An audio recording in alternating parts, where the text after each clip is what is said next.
He lived as everything, an ant, a beast, a dinosaur, reborn tens of thousands of times. Each life carved new instincts into his soul, building something beyond human. Now, in his final reincarnation, he awakens as a man and remembers everything. Only then does he understand the truth. His evolution wasn't meant to save humanity, but to erase it. He was designed, refined, perfected, life after life for one purpose. But maybe in addition to his goal, he will gain something dear? Can humanity survive the creature it unknowingly created? Let's find out. Heavy breathing, blood on his face, tattered clothes. Lee Janes stood in the vacant lot, and all this was the result of a recent battle. He stared into space, remembering his mother, and an image of that girl appeared in his head. One afternoon, they were sitting in a cafe, and when he was staring into space in the same way, she distracted him and told him that he shouldn't stare into space when people were around. He immediately looked up and saw a pile of military equipment, soldiers, and bodies lying next to him around him. The Air Force even came here for him. He possessed great strength, and for this they wanted to destroy him. He asked her for forgiveness, after which the troop commander gave the order and the military equipment opened fire on him. There was a roar. The barrel of the tank caught fire. Seeing a shell approaching him, he used his powers. His eyes flashed, he sharply raised his leg and kicked the ground with it, causing huge stones to grow from under it, becoming a semblance of a wall. The soldiers were thrown into the air, one of the planes hit a rock and immediately crashed, and Jane continued the fight. A long time ago, life began on planet Earth. It's hard to find the best way to describe the main character. One day, he's a fish swimming in a lake, another day a bird soaring in the sky, and on a third day he's a small ant running among other ants, and sometimes he's a big dinosaur. From a volcanic eruption to a blooming flower bud, he lived and died hundreds of times. In the bodies of many different creatures, remembering all his past lives, he continued to live. On this beautiful day, he was an elephant. He watched the horizon, the sun slowly setting, illuminating the sky, and suddenly there was a loud bang. Something hit him in the head, and he lost his balance and fell. It was the work of poachers. Looking at them, he thought he was caught again. He had millions of years of memory, and the only creatures he felt hostility towards were humans. Every time he died, he understood that he had been killed by a stronger being, and he knew that such were the laws of this world, and he was fine with it. However, these creatures take lives for sport. They use a variety of methods and grow stronger each time. They had been killing him for centuries. Even though death meant nothing to him, each time he was filled with hatred. Having taken the trophy, the poachers left, and he was left on the ground to bleed out. He understood that death was near. Millions of years of life, and each time, lying on his deathbed, he asked himself, who will he be born as this time? Why was he given the opportunity to be reborn? When will it all end? With his last breath, he closed his eyes, hoping that this time he would not be reborn again, but fate decided otherwise. After death, his life begins anew. During birth, he experienced unbearable pain, as if all his bones were breaking. This pain, he is sure, was born a mammal. He has never experienced such expressive pain. It instills in him a feeling of anticipation of a new life. From experience, he knows that the greater the pain, the higher his creature will be on the food chain. Now he wonders how much time has passed this time. Leaving the shell enveloping him, he felt a cold breath of wind and a warm touch in this frosty environment. When he opened his eyes, and although his vision was blurry, he immediately understood that he was reborn as a creature that evoked hatred. He was born a human. Years passed. He grew up. Lee Jane, that's what people call him. He has a name for the first time. Human life seems complicated to him. Everyone is alive, but interethnic and interracial conflicts continue to arise around him. People give names to everything and try to find meaning. His mother took him to the doctor, and he, relying on the examination results, told her that her son had no problems. She asked, then, why doesn't he talk? The doctor asked, he's only 6 years old, right?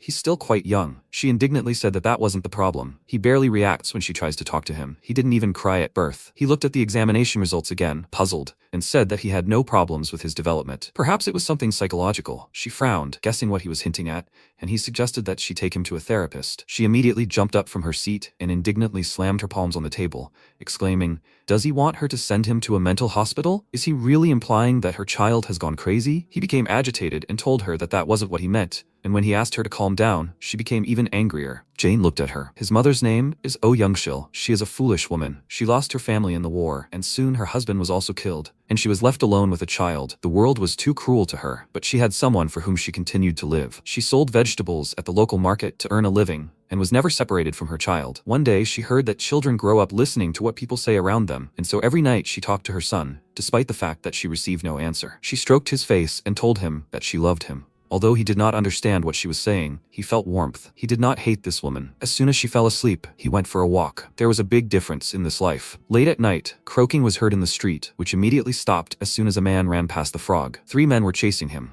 He turned around to check if he had lost them, but because of this, he tripped on a stone and immediately fell to the ground. They ran up to him, and one of them caught his breath, asking why they were making them run in the middle of the night. He was afraid and backed away and asked them for mercy, and the man, measuring him with a displeased look, asked what he said. How can he spare a communist? He nervously exclaimed that he was not a communist. It was the truth. The policeman, of course, did not believe him and told him to get up so that they could talk normally, but he began to crawl back and wave his hand, shouting loudly. The man said that if he did not stop, he would regret it. And then he noticed a child on top of a nearby pole. It was a Jane, and such a sight was amazing for them. They all looked up at him, probably not understanding how he got up there, and he just sized them up. The man told him to get down because it was dangerous, and then Jane thought that this was a great chance to understand what it was like. The policeman's eyes widened, watching the child jump off the pole and fall down. Jane used his frog abilities to land without any consequences, and the man asked in shock how he managed to jump from such a height. After that, Jane decided to try something else. Gathering all the strength in his legs,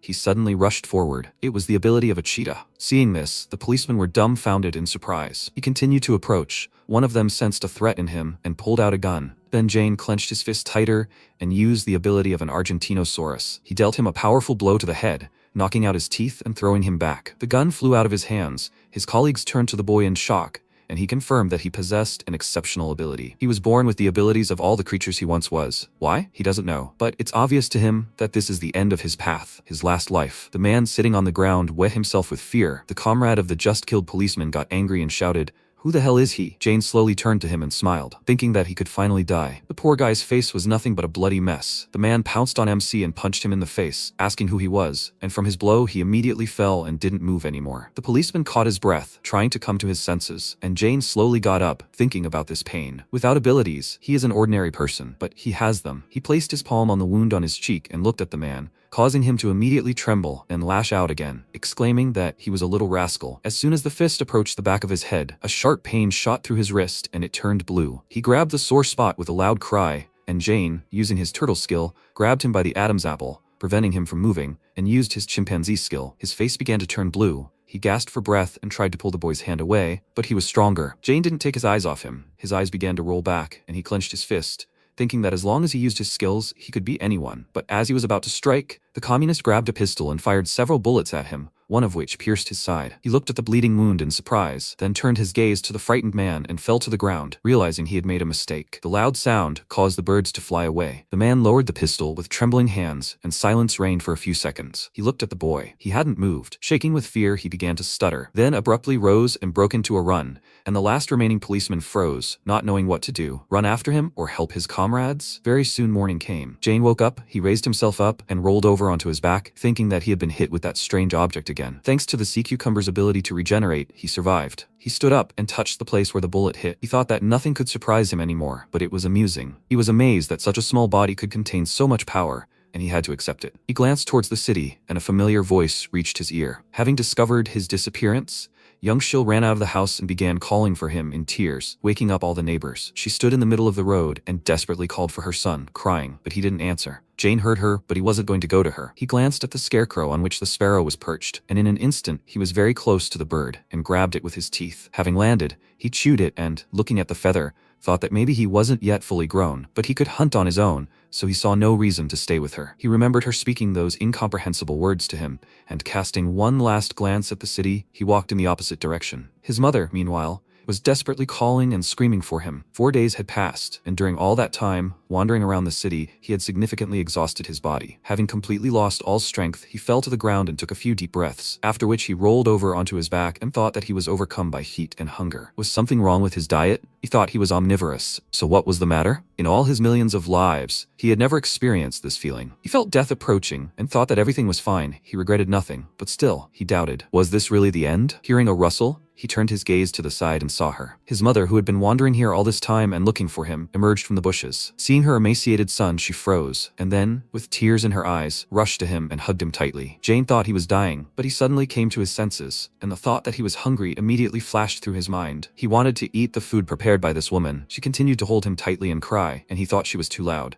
How much longer would she cry? It would be better if she fed him. That day, Jane thought it would be better to comfort her and decided to start speaking in a human language that was incomprehensible to him. He took her hand, causing her to freeze and stare at him in amazement, and then he said those words which she always uttered with a smile. He told her that he loved her. Her lower jaw trembled, and it was becoming increasingly difficult for her to breathe from the emotions that were overwhelming her. Contrary to Jane's expectations, this stupid woman Youngshil, or rather his mother, began to cry even louder. The tears flowed with renewed vigor. She grabbed him tighter, and he peered into the distance.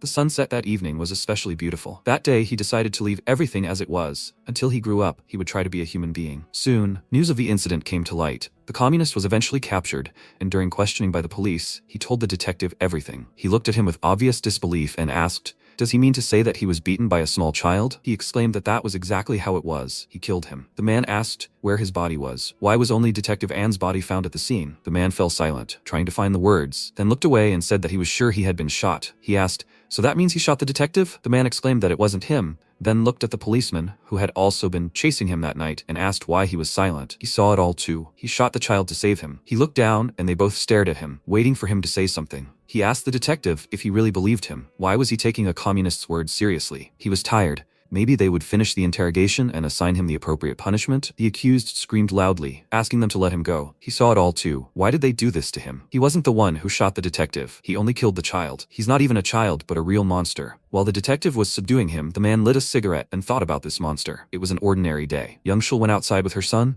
but she didn't let him go for a second. After that day, she began to lead him by the hand everywhere, afraid that he would get lost again. Her hand was warm, as was her smile. Youngshil's actions didn't make Jane hate her, so he felt a constant sense of danger. One winter day, she came to his school to sort out an incident. Upon learning that other children had hit her son, she immediately started scolding them and exclaimed, "Did the teacher teach them this?" The teacher nervously said that children's fights were normal, and she indignantly exclaimed, "What did he just say? Is it possible to say such things to mothers? Let his children fight then." After that, she pointed her finger at the boy and threatened him that if he dared to raise a hand against her son again, she would break his arms. Did he understand everything? Youngshil was kind only to Jane. One day, two old women were sitting under a tree and sorting through something in a basket. Then their conversation turned to Youngshil's child. One of them said that he looked very gloomy and never spoke. Perhaps something was wrong with him. Hearing this, Youngshil grabbed their basket and threw it sharply, calling them old witches. What's wrong with them? They were startled by her sudden appearance, and she exclaimed discontentedly, "Have they talked enough? What did they say about her child? Is something wrong with him?" She poked her finger at the old woman's forehead and said that she was sure they had already lived out their lives, so it's time for them to look for a coffin.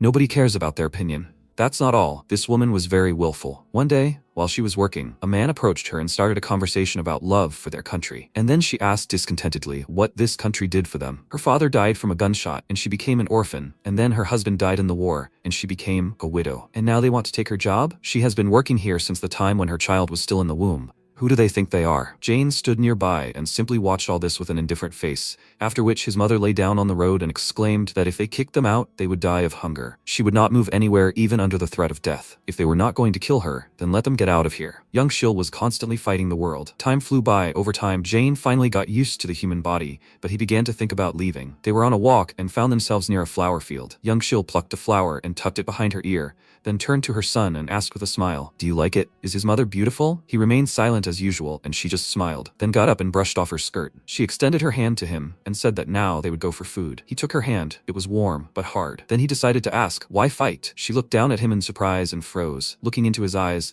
then told him with a smile not to be afraid. She would protect him. He didn't react at all, and at that very moment a strong wind blew. The flower couldn't hold on and flew away, and Youngshil told her son with a smile that it was getting cold, so they needed to go. Today, they would eat meat. He looked at her hand and thought that what he was so afraid of had happened. He didn't want to leave. He wanted to spend more time with her. But then that same detective appeared. He picked up the flower from the ground and, looking at the boy with an eerie smile, thought that he had found this monster. The strongest survive, the weak become food for the strong. This unspoken law applies to all creatures in the world. Every creature knows this rule from birth, but not all deaths are justified. Someone's death helps to defeat the heat, and someone's death helps to defeat the cold. Someone's death serves science, and someone's goes to the creation of a wallet. Sometimes death becomes a decoration, and sometimes it's entertainment. This is what Jane was thinking when he met those people that night. Time passed. Jane went to the river to collect some things. 12 years had passed since his birth, and he had finally gotten used to human surroundings. Their neighborhood had changed a lot in the past few years. The roads had become smoother and the houses taller. From the bridge he always crossed to get to the river,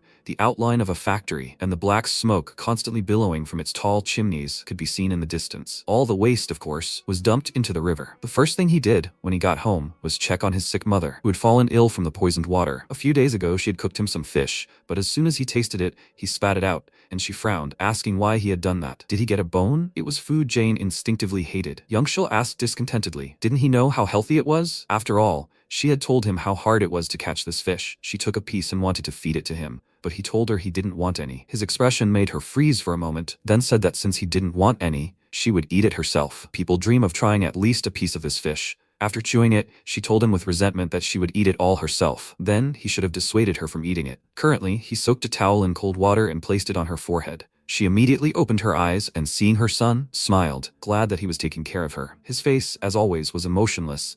He stood up and she asked, "Is he going to school?" He just nodded in response, and she smiled, wishing him luck. After school, he went to the market to earn some extra money. He laid out several baskets of apples and thought that people destroy everything for their own comfort, and the comfort of one person leads to the suffering of another. But why should Youngshul suffer? He looked at the rotting apple, then threw it into the basket, and a man came up to him, saying that they look fresh. How much does one cost? Jane told him that one apple would cost 10 won, and he, taking a bite, said that it was expensive. It was that same detective. All people are different. Society has started making up laws to maintain order, and he has already committed a crime once, murder. The man said that he planned to come earlier, but he liked to watch him. He wanted to see how the monster grows. Could he ask him one question? Why is he pretending to be human? His comrades surrounded them. Jane remained silent, and the detective noted that he never started talking. He ordered his men to take him away, and curious people crowded around them, watching as the little boy was handcuffed. Looking at his face, the man asked with confusion, "Aren't you scared at all?" He is suspected of spying, and if he turns out to be a spy, then his mother will be in trouble. They have already sent people to her. As soon as Jane heard this, his eyes widened,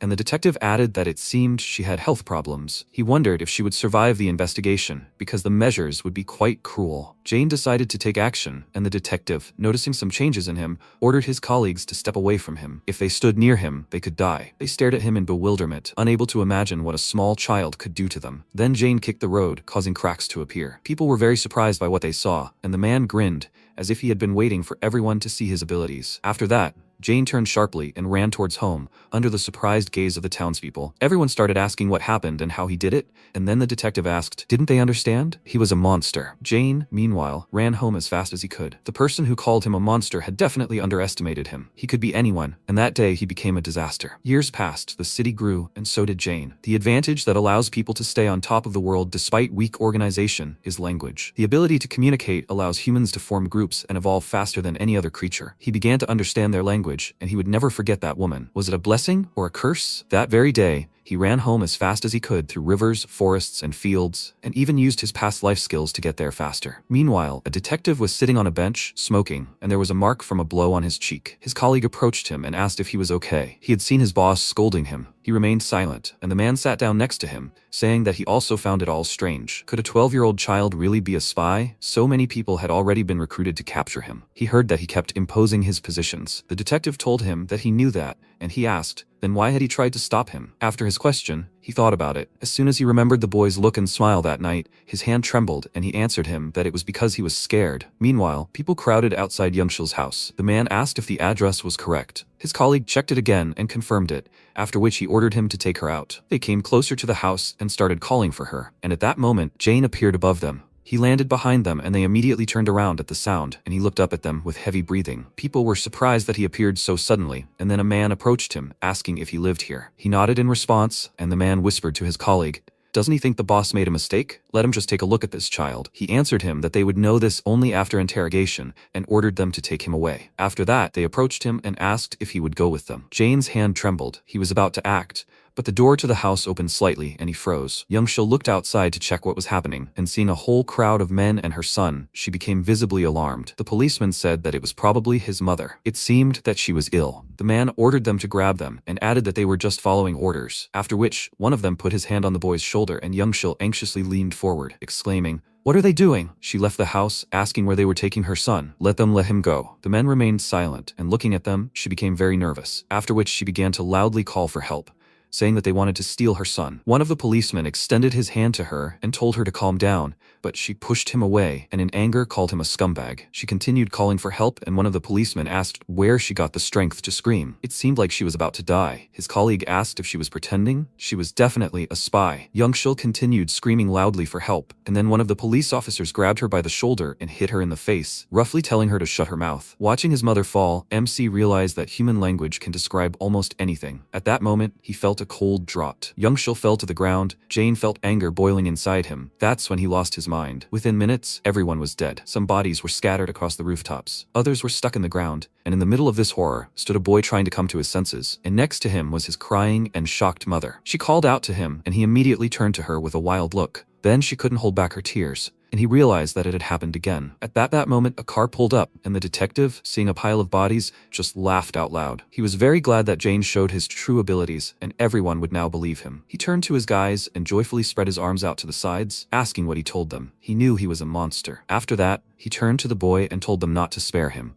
Otherwise, they would die like everyone else. MC clenched his fist. He was about to finish him off, but Youngshil ran forward and, covering him with her body, shouted that it was she who killed them. Let them take her. She waved her arms, crying, screaming that her child had done nothing, that it was her fault, and they just silently watched her. Youngshil, who couldn't even eat, was now screaming with all her might. Jane remembered something. When he asked her why fight, she only smiled at him and said that she wanted to protect him. And now, watching her defend him, he felt a pain in his chest and burst into tears himself. The detective was getting tired of these screams. He turned his gaze to the boy, and noticing that he was crying, took out a gun and pointed it at the woman. He aimed at her leg, got ready, and MC, noticing this, immediately began to act. After that, the man said that he was going to start, and Youngshil froze. A shot rang out, but Youngshil was not hurt. The bullet was caught by Jane. Seeing this, she covered her mouth with her hands in shock, but the shot did not affect him. He looked furiously at the detective, and he laughed, saying that he knew it. He turned to his subordinates and ordered them to shoot the woman, and one of the police officers said doubtfully that they were not offering resistance. His boss called him an idiot and exclaimed, "Does he really not understand what is happening? Do they want to die too?" They glanced at their slain comrades, after which their boss shouted an order, and they all opened fire. MC stood his ground confidently, and his mother looked at him in fear. Then shots rang out, and Jane leaned forward, thinking that he could do it, that he had to. Youngshil extended her hand to him, trying to stop him, and he, revealing the skills of his past life, braced himself. He caught the first bullet with his palm, and Youngshil closed her eyes in fear and fell to the ground with it. Rejoicing in his success, he thought that he would succeed. He needed to stand on his tiptoes. He caught a few more bullets, used his armadillo skill, and spread his arms out to the sides, protecting Youngshil, and she watched with tears in her eyes. After they fired many bullets at the boy, the men stopped and looked at him in shock, as did his mother. Despite his wounds, MC remained firmly on his feet, ignoring the blood streaming down his body. His confident gaze frightened the man. He turned to his subordinates and exclaimed, "Why are they standing there and not moving? Let them keep shooting." After that, they raised their pistols, and he exclaimed that if they didn't want to die, they had to shoot. Jane clenched his fists and thought he had no choice. He had to do it again. He confidently looked up, preparing to catch more bullets, but this time Youngshil came to his defense. She didn't want to watch her son get shot and ran forward, covering him with her body. Seeing this, the detective was surprised, and the bullets were already halfway to her. MC was very scared, realizing what was about to happen, but she hastened to console him, saying that everything would be fine. These words made him burst into tears, and then the first, second, and third bullets hit her. She started to fall. He stared in shock at one point, not having time to process everything, and when she sank to the ground, he looked down at her. He immediately crouched down next to her and called out to her in a voice trembling with fear. She opened her mouth, trying to say something, but she had no strength. He began to stutter. Then she reached out to his face and stroked his cheek, smiling and saying the very words she told him every night. They looked at each other without breaking eye contact for a few seconds. He burst into tears even more, and then she gave her last breath and died. The distant quacking of a flock of ducks flying past was heard, and Youngshil meanwhile found herself in an unknown place. She looked around in bewilderment, thinking that she was in heaven. She saw her crying son behind her and immediately smiled. She said that he didn't cry even when he was born. Why was he crying now? He wiped his tears and apologized to her, saying that he was very sorry. He didn't know what to do. Why was he given these abilities? It's all because of him. He looked up at her and said that if he had only known that everything would end like this, he wouldn't have done it. She didn't let him finish and hugged him tenderly, saying that everything was fine, everything was okay. His birth was the most important event in her life, and for that she was very grateful to him. He began to cry again and clung to her, saying that they would see each other soon, after which she pushed him away from her and asked him to do her a favor. Her face instantly became serious, and he stopped crying. She said something to him and he returned to reality. His face darkened when he remembered her last words, Whatever happens to him, whatever he has to do, let him live. He stood up slowly, startling the man, and then met his gaze. Why was the detective so obsessed with Lee Jane? Although there were many reasons, the answer was obvious. Pride. People look at the world through the prism of self-perception and are afraid of the unknown. That's why he wanted to put an end to it. MC looked at his dead mother. He can't coexist with people, but she still told him to live. He is afraid of hurting or killing another person, but she still told him to just live. Gathering his strength, he stopped crying and confidently looked at these people, telling her that he will live. The detectives were very surprised to see him start to run, and he, moving further and further away from his mother, told her that whatever happens to him, whatever he has to do, he will live. Overwhelmed by his renewed emotions, he burst into tears, then jumped onto the roof and casting a hateful glance at the people, left. Seeing this, the detective immediately turned to his subordinates and exclaimed, "Why are they standing there?" He was going to run away like that. He ordered everyone to get into the car and said that he was powerless now. This was his last chance to catch him. Jane rushed into the forest, and soon the car caught up with him. He ran from these people through a flower field, next to which he and his mother had been walking. These memories made him purse his lips. It hurt. He decided not to leave it all as it was, and began to slow down until he stopped. After that, he turned to the car, and the detective, noticing this, immediately braked. After that, he jumped out of the car with a loud laugh and asked, "Has he run enough yet? Why isn't he running further?" MC covered his face with his hands and answered him that he couldn't do this before.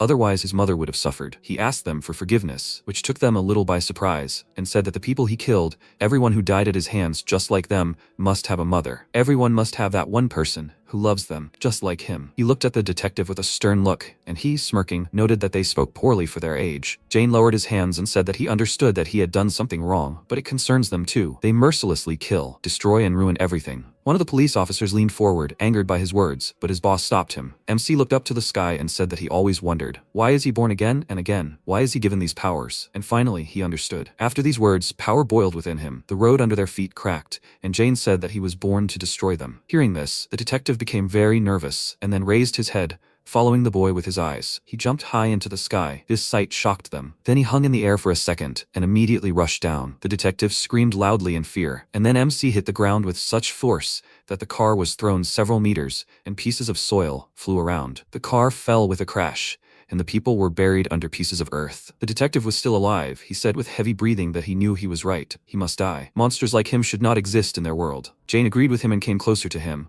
saying that he was right. It would be better if he killed him. The detective nervously looked up at him and, sitting down opposite him, said that he had failed. After that, he waved his hand and said that in exchange, all the people of the world, every single one of them, would have to feel his wrath. The man screamed loudly, and then there was a characteristic thud, and he immediately fell silent. Night had fallen. Before leaving the city, he took his mother. He walked non-stop along the road with Youngshil in his arms. Perhaps because of fatigue, he began to hear her voice. He remembered every time she spoke to him, and he finally responded to those words that he had heard dozens of times. He told her that he loved her too. After burying his mother's body, he moved on. The years he spent with her seemed like a moment compared to millions of years of life, but this moment meant everything to him. He experienced a feeling of endless love, unfamiliar to him before, and a feeling of endless happiness. However, his mother is no longer by his side. She died because of him. No death has ever caused him so much pain. He remembered her words and, after a little reflection, continued on his way, telling her that he understood everything. The season changed, and he still wandered. Somewhere in the winter forest, a hunter was now sitting in ambush. He noticed a pheasant sitting on a felled tree, after which he raised his gun and took aim, and then fired, hitting the target. Happy about this, he laughed and was about to go after the prey, but seeing a child coming out of the forest, he stopped in surprise. He called out to him and approached him, asking what he was doing here. It was dangerous in the wild. MC looked at the bird he had just killed, and the man asked if this was the first time he saw a pheasant. It was big, wasn't it? He hadn't seen one like that in a long time. He picked up the bird's carcass, and Jane asked if he was proud of himself. The hunter didn't understand his question, but he was already ready to attack him if he answered yes. The hunter looked at him thoughtfully and asked where his parents were. This question made MC shudder, then pursed his lips and told him that they were dead. The hunter looked at him sadly, and then threw the pheasant into the snow, and throwing his coat over the child, said that it was winter now. Isn't he cold? Why is he wearing such light clothes? Jane looked up in surprise at the man who had shown concern for him. The hunter then picked up the pheasant and took the boy by the hand, leading him to his home. He followed in surprise. When they arrived at the house in the mountains, they were met by an old woman. It turned out to be the hunter's mother. He waved happily and asked why she was standing in the cold. He told her to hurry up and come inside. They needed to wash themselves thoroughly, Before eating, he could already smell the delicious aroma from here. Afterwards, they prepared more food, and the hunter, excited, said that they were having pheasant for lunch today. Seeing that the boy wasn't touching the food, he asked if he wasn't hungry. He told him to try it. A loud sound was heard, and the hunter said that there was construction going on the mountain. Apparently, there would be a resort there. MC seemed lost in thought, and the hunter asked how he ended up in the mountains. He answered him that he just came here, and he, after chewing the food, said that there is nothing here. The mountains are not the best place for a child. Tomorrow he will take him to the village and ask the headman to find someone who could look after him. He must go to school. Jane did not answer him and began to eat rice, after which the hunter lightly hit him on the head with his fist, which surprised him, and with a smile said that at school he must definitely learn the rules of behavior with elders. Did he understand him? MC looked at him, and soon it was time to go to bed. The house was full of photographs of their family, and they captured all the main events. The old woman and her husband had a child. They raised the boy together in this house. Then her husband died, and her grown-up son continued to live with her. Snoring was heard in the room. They were fast asleep, and Jane lay between them and looked at the photographs. After that, he rolled over on his back and stared at the ceiling. A new day dawned, and the old woman and her son decided to dress him up a bit in some old baby clothes. The hunter examined him and noticed that the clothes were too big for him. He rolled up his pant legs and said that it was much better now. He suggested that they hit the road and turned to his mother with a smile, saying that he would be back soon. The old woman waved her hand at them, and MC was lost in thought. As they walked through the winter forest, he told the hunter that she wasn't very talkative. The man patted him on the head with a smile and asked where his respect was. He frowned with displeasure, and the hunter, smiling, looked at him and answered that she was deaf and dumb. He asked that if she couldn't hear anything, why did he keep talking to her? He looked down and said that she couldn't hear, but she understood everything. Jane asked even what was going on in his soul. He confirmed this, and MC was lost in thought again. After that, it started raining, and the man looked around, saying that the rain was so heavy that they could get sick. He suggested that they take shelter in a small cave under a rock,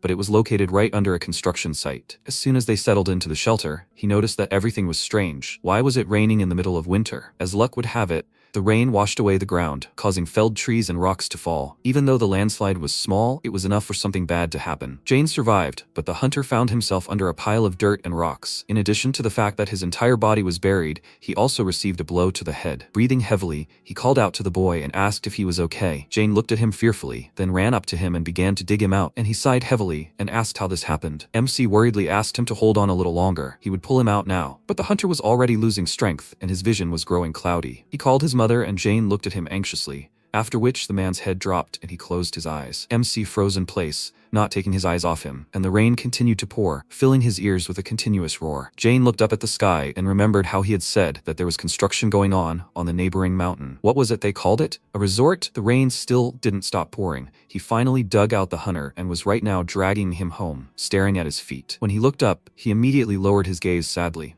An old woman stood ahead, apparently worried about her son because of the rain, and went to meet him to give him an umbrella. Seeing her dead son, she went into shock and dropped the umbrella from her hands. Morning came, the rain finally stopped, and the sun came out. MC sat on the porch of the house and thought about different things. He closed his eyes and remembered how he killed those people. To be honest, he was angry with them. He said that he would not leave a single person in this world, but he still hadn't made a decision. He looked at his hands and thought that this was difficult. He didn't know how to do it better. One day, when he took a Korean language test and showed his results to his mother, she was unhappy with his low score. He didn't answer a single question. She asked, "What is this? Is he trying to be like her?" He told her that he failed because he didn't know the answers, and she sternly said that he should have at least tried. If he really didn't know, then he should have learned everything in advance. He looked away and asked, what can he write if he doesn't know anything? Remembering this, he looked at the sky and made a decision. Soon, the opening ceremony of the resort that was being built on the mountain took place. A representative of the Shoma Corporation cut the red ribbon at the entrance, and everyone applauded him. After which, they began to discuss the opening of the resort complex. Noticing someone's silhouette on the road, he asked who it was. His subordinate turned around and saw a child, and the man asked with displeasure why there was no guard at the entrance. Today was an important day, and they allowed this. His subordinate said excitedly that he would chase him away right now, and the man sighed with displeasure. Meanwhile, he ran to Jane and said that he wasn't allowed in here, so he should come back. But when he saw a trail of dead guards behind him, he froze. MC looked down, remembering his mother's words that even if he didn't know what to do, he should just try. Who cares how many points someone has? Everyone has the right to make mistakes. And if he really doesn't know, then he should do what he thinks is right. He took her advice, and that's why he came here now and killed those guards. Seeing the dead bodies, the boy's bloody hands, the man fell down in fear, and Jane said that now he had no doubt. He would kill them all. This is exactly what he really wants. After finishing off the massacre, he climbed onto a stone fence overlooking the city and thought that he needed to improve day after day. Every day, he needed to get better. Destruction is not an easy task. However, he had to cope with it. Towards sunset, he returned home and looked at 2 fresh graves, wondering if this was all because she was shocked by her son's death. A couple of days ago, the old woman had died in her sleep. He returned to the house and sat on the porch, deciding to think. First of all, he had to analyze the power he possessed. Now he possessed all the skills of human life and everyone else. He was capable of anything. The problem was that if he didn't realize this, he was no different from an ordinary walking piece of meat. This couldn't go on. A year passed, and he specifically went to the place where the trains ran. The driver was driving ahead, unsuspecting, and upon seeing the boy on the tracks, he became very scared and immediately blew his horn. But Jane didn't move, making the man nervous, after which the train hit him at such high speed that he was thrown several meters. After that, he fell onto the tracks, the train stopped, and the driver immediately ran out of the car to check on him, but there was no one around. MC, meanwhile, managed to escape to a nearby field. With the help of this train, he became convinced that his body was as strong as a clamshell. Now he can remain in this state constantly and unconsciously. Another year passed, and he was able to establish contact with all living beings. This contact was nonverbal. Simply put, they communicated telepathically. It turned out to be easier than he thought. His sixth sense became more developed. The fact that he was in a human body played a big role in understanding the characteristics of each living being, because most living beings on Earth are similar to humans, although he's not entirely sure. 5 years have passed. His body has reached the size of an adult and is in the prime of his physical strength, and it would be nice if it could stay that way for a little longer. He did this with the help of the turtle's abilities. 10 years have passed. Humanity continued to develop, simultaneously destroying the world, and Jane continued to live in the forests. He established contact not only with living beings, the earth, water, plants. This means that there is life in everything on this planet, and he feels it. He also feels how they suffer and gradually approach death. 30 years have passed. He developed his skills and realized that they have no limits. He confirmed this when he punched a huge hole in the mountain. And something else. He realized that abilities can be combined. This means that his preparation is complete. He walked out onto a cliff overlooking the city and folded his hands, deciding to begin the destruction of the world. He began to act, and fire appeared beneath his feet. He directs heat deep into the ground and creates pressure. And after a couple of repetitions, he can cause an earthquake, and it will be a great earthquake that will tear the planet apart. His power allows him to cause this simultaneously in 6 points on the world, and the force of the tremors will be equal. This will shatter 6 continents into small pieces, more than half of which will sink underwater. No one will survive this catastrophe. This is how humanity will disappear from the face of the earth. He just feels it. He feels that it must happen. He noticed a flock of birds flying past and thought that something like this would be easy to do, but not only people would die. And yet, he will do it. He is ready to go all the way, even though he has doubts. For 20 years now, his life has been spent far from civilization. Maybe he should give modern people a chance? On the other hand, why? After all, he knows their true nature. But not all people are like that. His mother and that hunter are proof of that. That's why he decided to put off destroying the world for now. He could do it any time, there was no need to rush. After that, he left seas, forests, and mountains. In this world, whether you like it or not, no place left where a human foot hasn't set foot. For example, this road Jane was walking along now. Not long ago, there was a forest here where acacia trees were blooming. He froze and thought that that was enough. He was tired of it all. He would destroy the world right now. Headlights hit him in the back. He immediately turned around and saw a car rushing towards him and thought about what that thing was making so much noise. The world had been much quieter before. His eyes flashed. He used his abilities, causing the road to crack and the driver to lose control. And while she was trying to steer, a huge piece of stone broke off from a nearby cliff and flew straight at the car. The woman behind the wheel was trying to get out of a skid, and when MC saw her face, his eyes widened in surprise. He immediately remembered that flower, his mother. This woman looked a lot like her. A rock was about to crush her car and her, but Jane decided to protect her and rushed forward. He jumped and touched the rock, splitting it in two, thanks to which the car survived. The woman closed her eyes in fear, and when she realized that the danger had passed,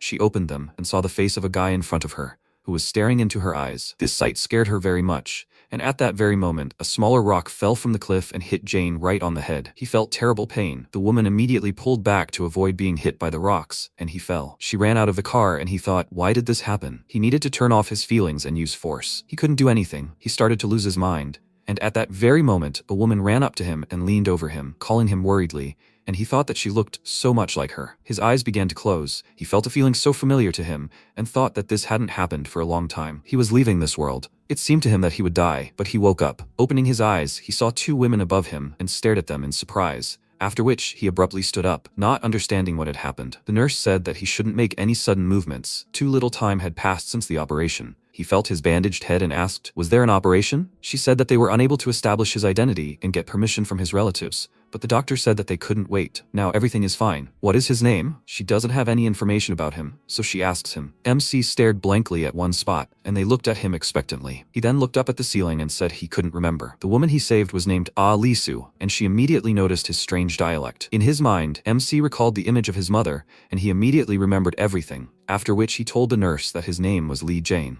The doctor looked at the patient's file and said, Lee Jane, age unknown, place of residence unknown. Is this amnesia? He doesn't remember anything. His partner said it looked that way. Then the doctor looked at Alisu and said, that's a big problem. 3 months later, a police officer said he looked about 20 years old. The police officer confirmed this. He already knew. However, he couldn't find a match with anyone in their 20s or 40s. His fingerprints weren't registered, and there was no information about him at all. The police officer looked down and said that he'd tried to find at least some lead, but nothing. He looked at CCTV footage for the past few months. At that moment, Lisu, sitting opposite the police officer, put her hand to her head and, sighing desperately, said, it's no use. They're going in circles. There must be something. The police officer spread his arms and said that this was the first time this had happened to him. It was just confusing. The guy doesn't remember anything except his name, but that's no use. According to the doctor at the hospital, he admits to having complete amnesia. He might be an illegal worker. Lisu looked up at him and asked, so what? What should they do? He smiled awkwardly and replied, yeah, right. If he had a guardian, it would be easier. She sighed and said thoughtfully, a guardian. Then she abruptly turned her gaze to the policeman and asked in surprise, a guardian? After a while, a nurse at the hospital called Jane's guardian. She repeated it again, and then the protagonist looked at Lisu, sitting next to him, and asked, is that her name? She closed her eyes and said, she's here. She went to the nurse's desk and the nurse asked, do they want to be discharged from the hospital? She confirmed it. The nurse handed her the documents and said, here, she needs to sign the documents. Lisu took the pen and left her signature, then turned to the protagonist. Their eyes met, and then she sighed. After some time, they left the hospital. The MC, looking at her, asked if something happened. She was in a bad mood.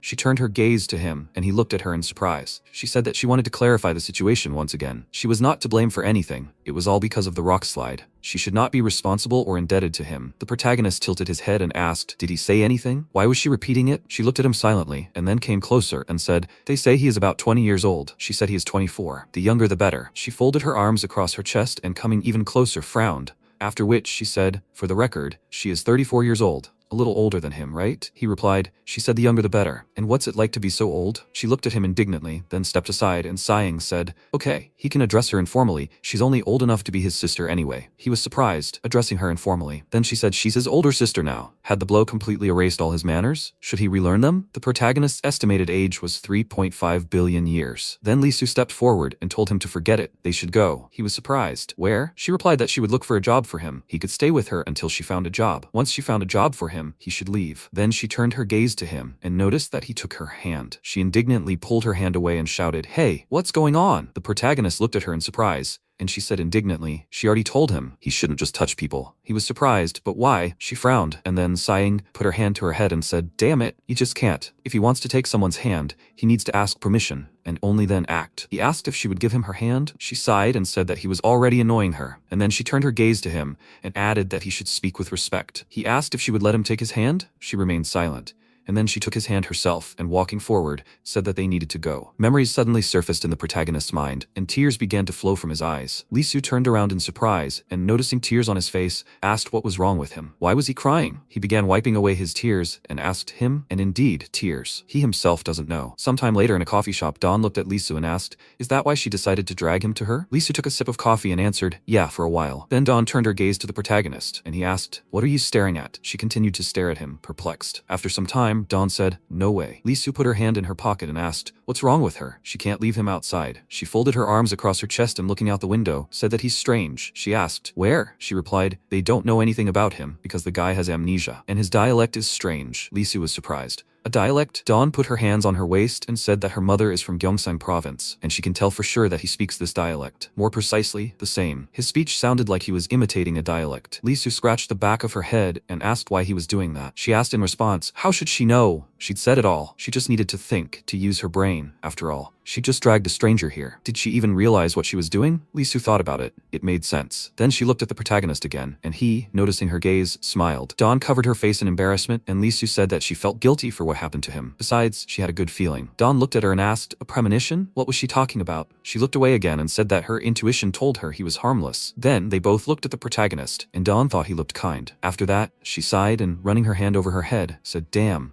How can you convince her otherwise? Okay, let it be her way. At that moment, Royce lay down and closed his eyes. After a while, the girls entered the coffee shop, and Lisu said there was a small room above the coffee shop. He could stay there. The MC said that he wanted to stay with her. She said, no manners. He asked, so is it possible? She replied that she did not want that. Then he lowered his gaze, and she added that he shouldn't think that he can stay here as long as he wants. He will work part-time and live until his memory returns. She will visit him. After that, Lisu got up from her seat and, looking at Dawn, asked her to look after him. She looked at her in surprise and asked, is she leaving already? After all, they don't have customers. They can just sit. She said that she needs to go home. A lot of work has accumulated in the last few days. The protagonist asked, work? Dawn pointed at her friend and said, of course, she has a job. She works at a lovely place called the Institute of Environmental Industry and Technology. The protagonist thought he wanted to work there too. And then Dawn called the dog, Royce. Lisu smiled, spreading her arms wide, and said they should go. She began to untie the leash from the stairs, and then was surprised when the dog quickly ran towards the protagonist. Dawn leaned over and, smiling, told her to just look. Lisu said, amazing. Royce usually doesn't approach other people. At that moment, the MC looked at the dog and thought they will go to her house together. The dog looked at him happily. The protagonist, kneeling down, extended his hand to Royce and, patting it on the head, thought how lucky. The next second, he felt a sharp burst of energy, after which his eyes lit up. He closed his mouth, holding back the urge. He looked away, hearing the wheels of an approaching bus. Suddenly, Royce began barking loudly and Lisu screamed, Royce, calm down, stop it, what's wrong with you? The protagonist said, that machine. Lisu asked in surprise, huh? She said it was one of the machines from her workplace. So what? The dog continued to stare at the machine with irritation. Dogs can detect scents hundreds of times better than humans. Jane, who had accidentally acquired this dog's abilities, noticed something, the presence of a creature he didn't know existed. It was something alive, a product of human egoism. Despite his memory loss, Jane simply sensed it. The creature inside the machine was emitting a powerful signal. This creature poses a threat to humans. Sometime later at the research center, a worker asked, Hydra? The professor confirmed it was a coelenterate Hydra. It contains oncogenes that cause cancer. Hydra is capable of complete regeneration, even if only 1/200th of its original organism remains. Its self-healing process is used in cancer research. He emphasized the presentation and said, if they pay attention, one tentacle has been cut off, but it will grow back in a couple of days. Scientists are studying various types of proteins that could interfere with tentacle regeneration. If such proteins are found, they will learn to suppress cancer cells. One of the people present looked thoughtfully at the document. The man next to him said something new. The professor said that a new species of Hydra was recently discovered at one of the research institutes. Now they will find the differences between the different species. They should look at the picture. This is what it looks like. It's called spherical. Now he will tell them a boring story. The reason the Earth is perfect as a planet is because of harmony. From plankton to humans, every living creature has its own set of instincts. Children suckling at their mother's breast, chicks hatching from an egg, they are driven by survival instincts, not learning. Life and death, it's all a system, or so-called cycle, that creates harmony on Earth. Take for example plankton, the smallest species of organism on the planet. Plankton is the basis of the food chain and plays a vital role in cloud formation. Water that evaporates from the seas, along with plankton, rises into the sky and becomes clouds. Clouds reflect solar energy and prevent the Earth's temperature from rising. This means that the sea produces half the world's oxygen and supports life on Earth by regulating the climate. The sea is nothing more than a means of life support. However, humans are engaged in destruction. Sometime later, in a coffee shop, the protagonist asked where she was going again. Lisu fixed her hair and replied, to church. The protagonist looked at Dawn and asked if maybe they should go too. She indignantly asked why he addressed her informally and what made him think he could go somewhere during work hours.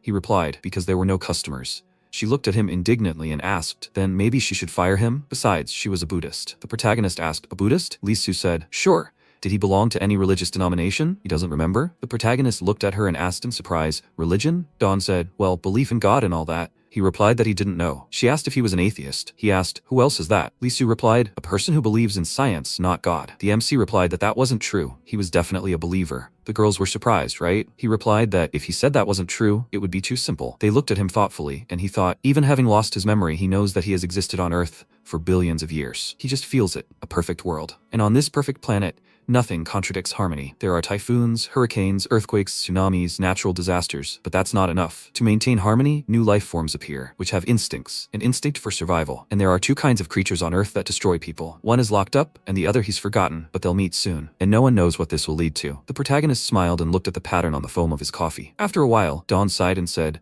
this is just a nightmare. She entered the protagonist's room and, placing her hands on her waist, said, you could have cleaned up the room a bit.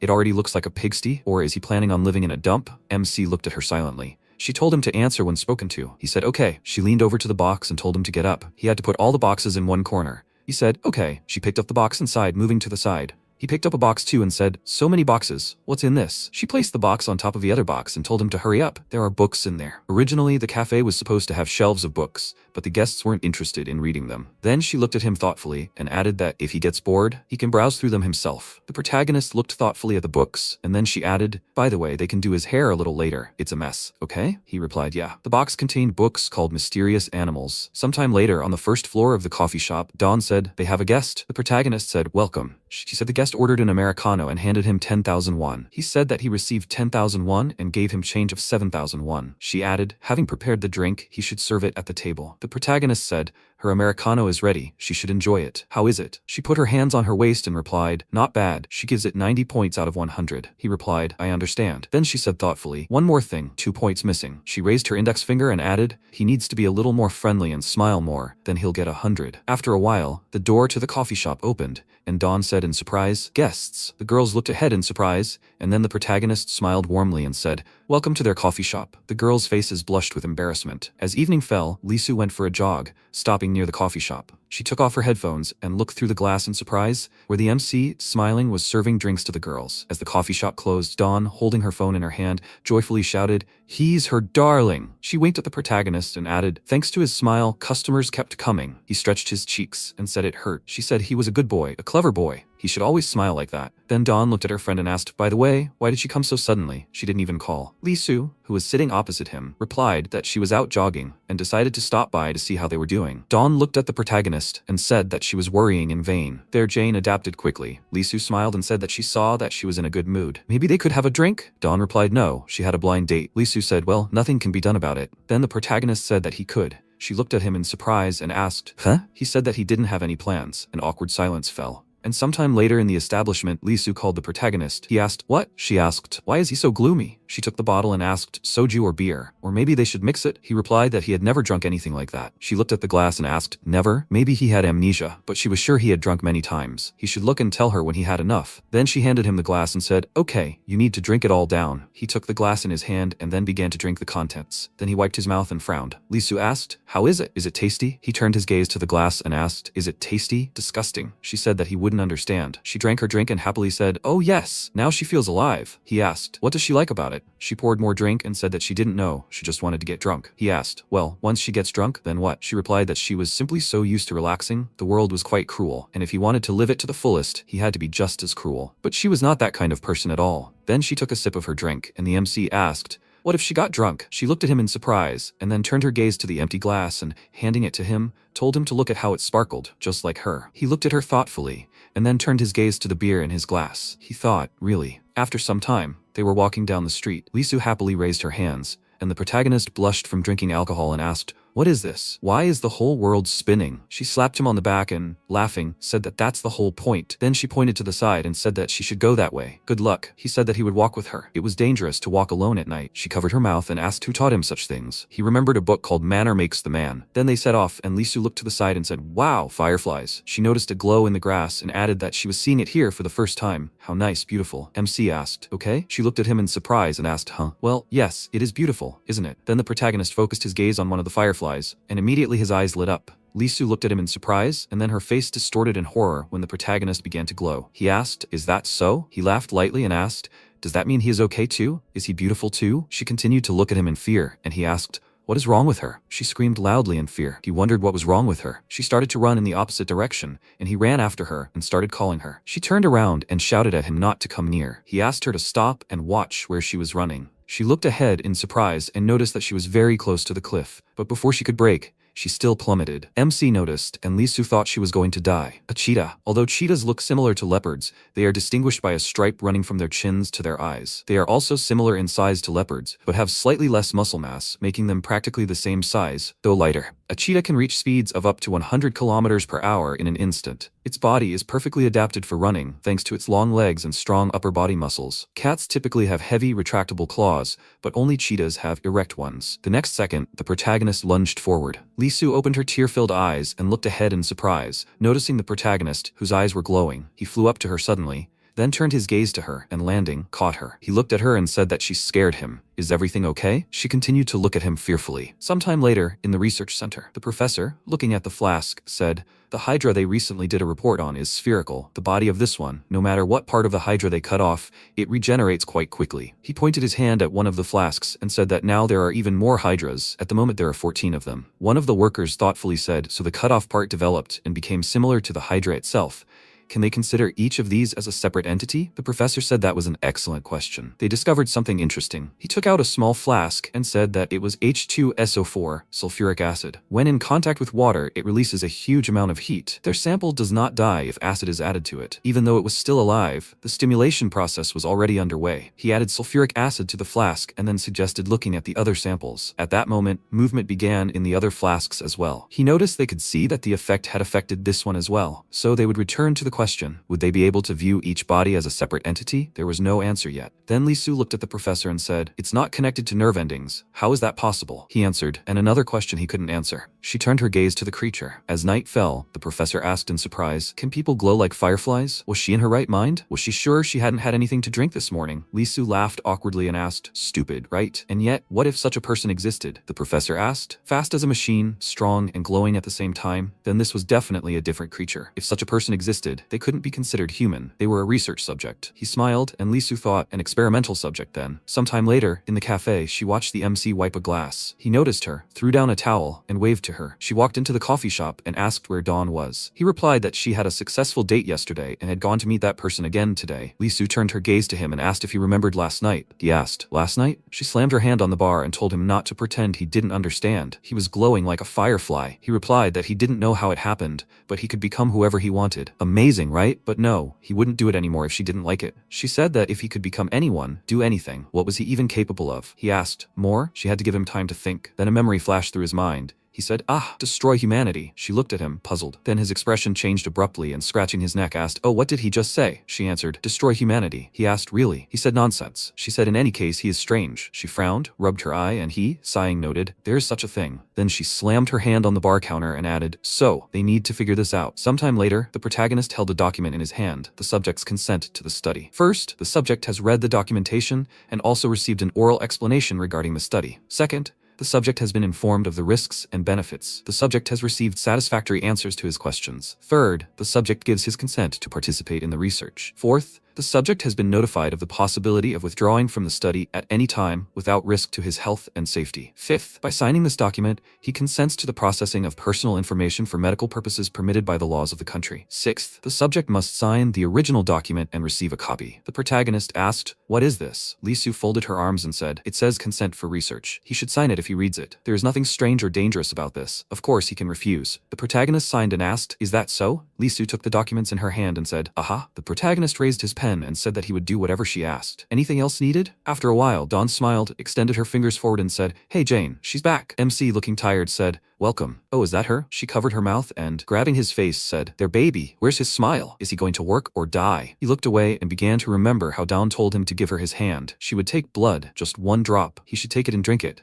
She would insert a tube into him. He should open his mouth. She would look at him from the inside. He said he was just a little busy last night. Sometime later, Lisu came out of the shower, drying her hair with a towel. She sighed and said, old age is no joy. She was so tired. After that, she plopped down on the bed and laid her head on the pillow. She thought that he appeared out of nowhere. She rolled over and, placing her hand on her forehead, remembered his words, to destroy humanity. She thought something must have happened to him before he lost his memory. Then she turned her gaze to the photo, where she happily hugged a guy. As morning came at the research center, Lisu held a test tube of blood, and the lab worker said, young and healthy, an ordinary guy. Lisu asked, really? Just a person? She was surprised. What do you mean? It's human blood, right? Or something else? Lisu smiled and replied, no, it's human. She's grateful. Good work. Then she went out into the hallway and, walking forward, looked at the test tube. She thought, it's like this every time. Nothing unusual was found. Just a human. She remembered all the moments associated with him and thought, so this is beyond human. Then she passed the room with the flasks. At that moment, the hydra's tentacles began to move, and the worker, surprised, noticed the hydra's strange behavior. It screamed loudly, and one of the flasks fell to the floor. The professor, horrified, looked at this. The protagonist turned sharply, his eyes glowing. At that moment, the worker covered her mouth, looking at the hydra that had emerged from the flask. At that moment, Dawn looked at the protagonist in surprise and called out to him. She asked, what's wrong with him? At that moment, the professor shouted indignantly, what have you done? Jenny apologized in response.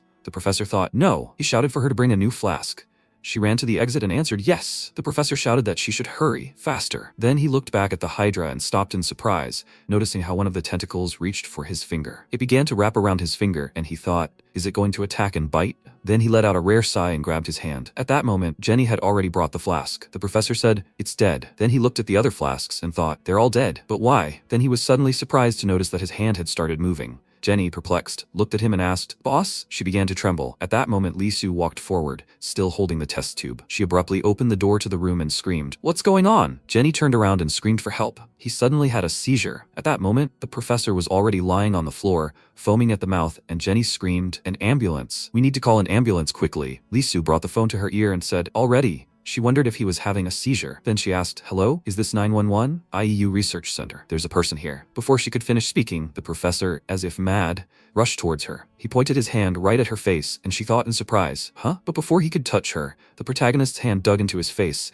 and he began to push the professor back. He frowned and clenched his teeth in tension, then slammed the professor's head into the floor. Lee Soo asked in surprise, Jane, how is he? He turned around and asked if she was okay. She asked, what? He approached her, put his hands on her shoulders, and asked if she was hurt. She replied, confused, that she's okay. The professor's hand suddenly twitched, then relaxed again. Jenny wondered if it was her boyfriend. Then she looked at her hand and said, damn. She remembered what had happened recently and scratching her neck thought, I think he scratched it. Then she noticed the gazes directed at her. After some time, an ambulance pulled up to the research center. The professor was placed on a stretcher and loaded into the ambulance. Lee Soo, looking at the protagonist, asked how he knew where she was and that something had happened. He replied, I have no idea. He thought he had a strange feeling before. After that, he offered to leave. She was surprised. What? He turned his gaze to Jenny. At that moment, the professor started moving his hand, and the protagonist said, it's too dangerous here. Then he grabbed Lee Soo's hand and started to lead her away. She called out to him indignantly and screamed, what is he doing? He has to let go. She pulled her hand away and screamed for him to let go. She rubbed her wrist and asked, why did he do that?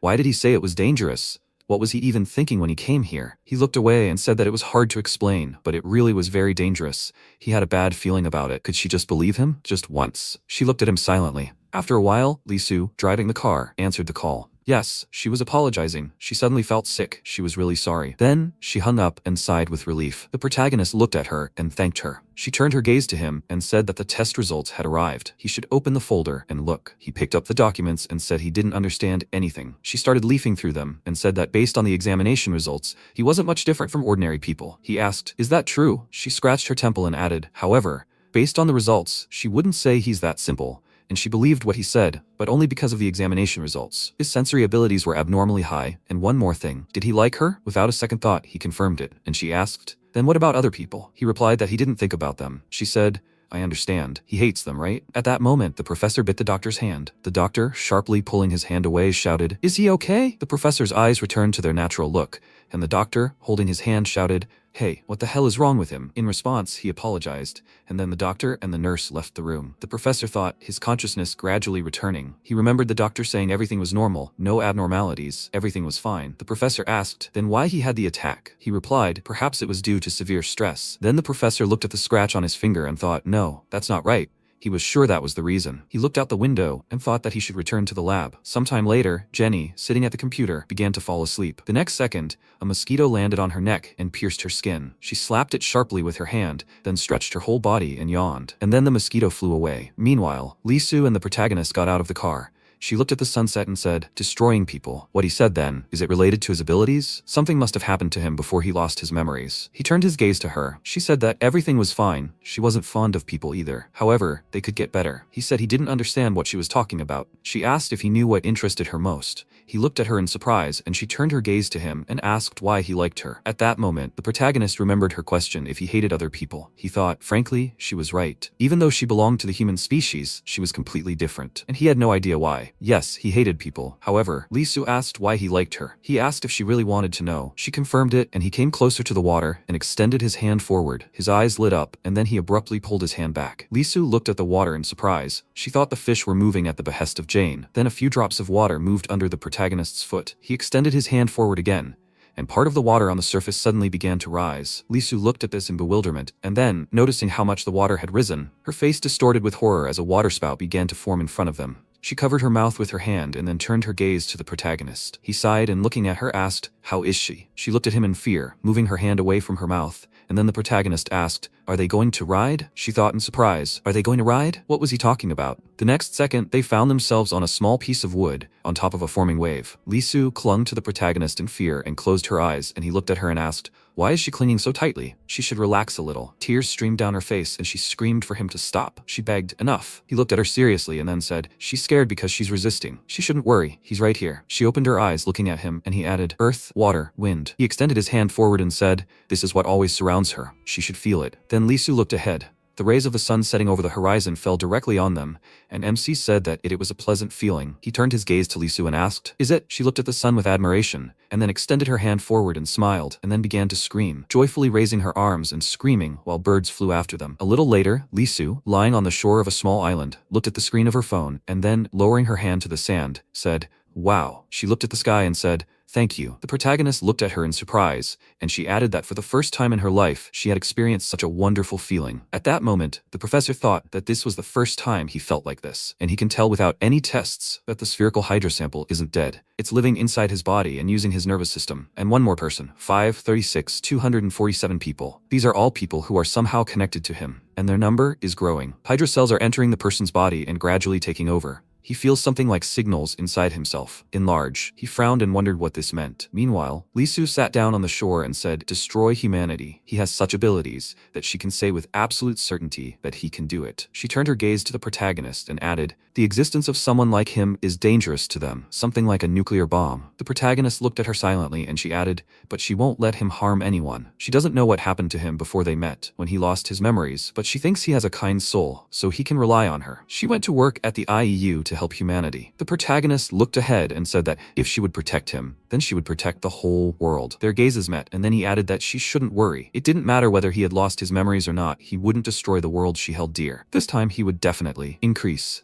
the numbers. He said he would definitely protect her and destroy this world. Sometime later, at the research center, a worker said, "Right, he told them not to let anyone in." Jenny sighed thoughtfully and said that wasn't good. The worker asked if she was worried. She turned her gaze to the next door and replied, "He's changed since that day, hasn't he?" She had a bad feeling about this. There was a sign on the door, "Do not enter." At that moment, the professor was sitting at the computer typing and thought, this spherical body, no, more precisely, the people it connects, currently 280,000 worldwide, it's dangerous. Now he has two options. As the next day dawned, he wondered, why was he chosen out of all the others? At that moment, a reporter said, "Last week, the President of the United States of America launched a major policy, the New Deal. Oppositionists are protesting this unexpected, even coercive legislation." The professor's hand began to twitch, and he wondered, what the hell? The reporter said the opposition to the New Deal movement claims that MP Gerald Miss was found dead in his home. The professor thought it was fate. The reporter added that today at 2 p.m., a discussion of the largest reorganization of the political course took place. The main agenda of the meeting was the Korean Green Deal policy. Richard O., a representative of an international oil company, spoke out against it. However, this morning it was reported that he had taken his own life. The professor thought, for a better world. The reporter said that the Republican Party, which had always opposed the Green Deal, suddenly announced that it was ready to actively support the new movement. The professor clenched his fist and thought that he was the chosen one. He smiled, looking up, and at that moment, MC said, "Found it." He turned his gaze to him in surprise, and the protagonist was standing inside the room near the open window. He asked, "Was it he who arranged all this?" The professor shouted indignantly, "Who the hell is he?" The protagonist asked, "Him, Lee Jane." The professor frowned and asked, "What is this?" His body shook and he began to cough. Then his gaze changed and his body suddenly stopped. The glasses flew off his face, and then he turned his gaze to the protagonist and said, "So he found it. What now?" The protagonist looked away and remembered how he suddenly slammed his fist next to Lee Su's face. Then she frowned and asked, what did he do? Scared her. He looked at his hand, in the palm of which was a dead mosquito. In the present tense, he said that he must kill it. The professor said that he knew. He saw through it. He may have been born in a human body, but they had the same goal. Why would he kill it? The protagonist sighed and said, "Stop wagging his tongue." He concentrated his energy and added, "He posed a danger to Lisu. He will protect her." The professor replied that after he lost consciousness, he still hadn't recovered his strength, but now he had changed. With these words, he clenched his fist, and the next second, the door to the office opened, and a crowd of infected people ran inside. They all ran straight at the protagonist, and the professor said, "All these people have become his weapons." The next second, MC lunged forward, punching the man in the face, and looking in his direction, said, "Maybe so, but so what?" He flipped around and then, squeezing his hand tighter, threw the professor out the window. He said, after all, his weapon is Mother Nature herself. The professor fell down, and the hands of the infected people reached for the protagonist, but he jumped the window after the professor. Their gazes met. He grabbed him by the shirt, and then abruptly flew in the other direction. A few moments later, the professor flew into a small cliff, leaving cracks in his wake. A few drops of blood escaped his mouth, and then he slid down the wall, his body shaking, And then, he turned his gaze to the protagonist standing in front of him. He asked, "Did you want to die, but couldn't?" After that, he punched the professor in the face, repeating it over and over again, leaving bruises. Then, he concentrated the energy in his fist and added another blow. The professor fell to the ground, and the protagonist looked down at him. The man began to rise on trembling hands, then leaned over slightly and said, "Oh my god, why is he still alive? Huh?" Their gazes met. Then the protagonist grabbed him by the neck and ordered him to answer. Why can't he kill him? The professor grabbed his hand, and the protagonist thought that the foreign cells hadn't completely absorbed him yet. So what the hell? He remembered his words and thought,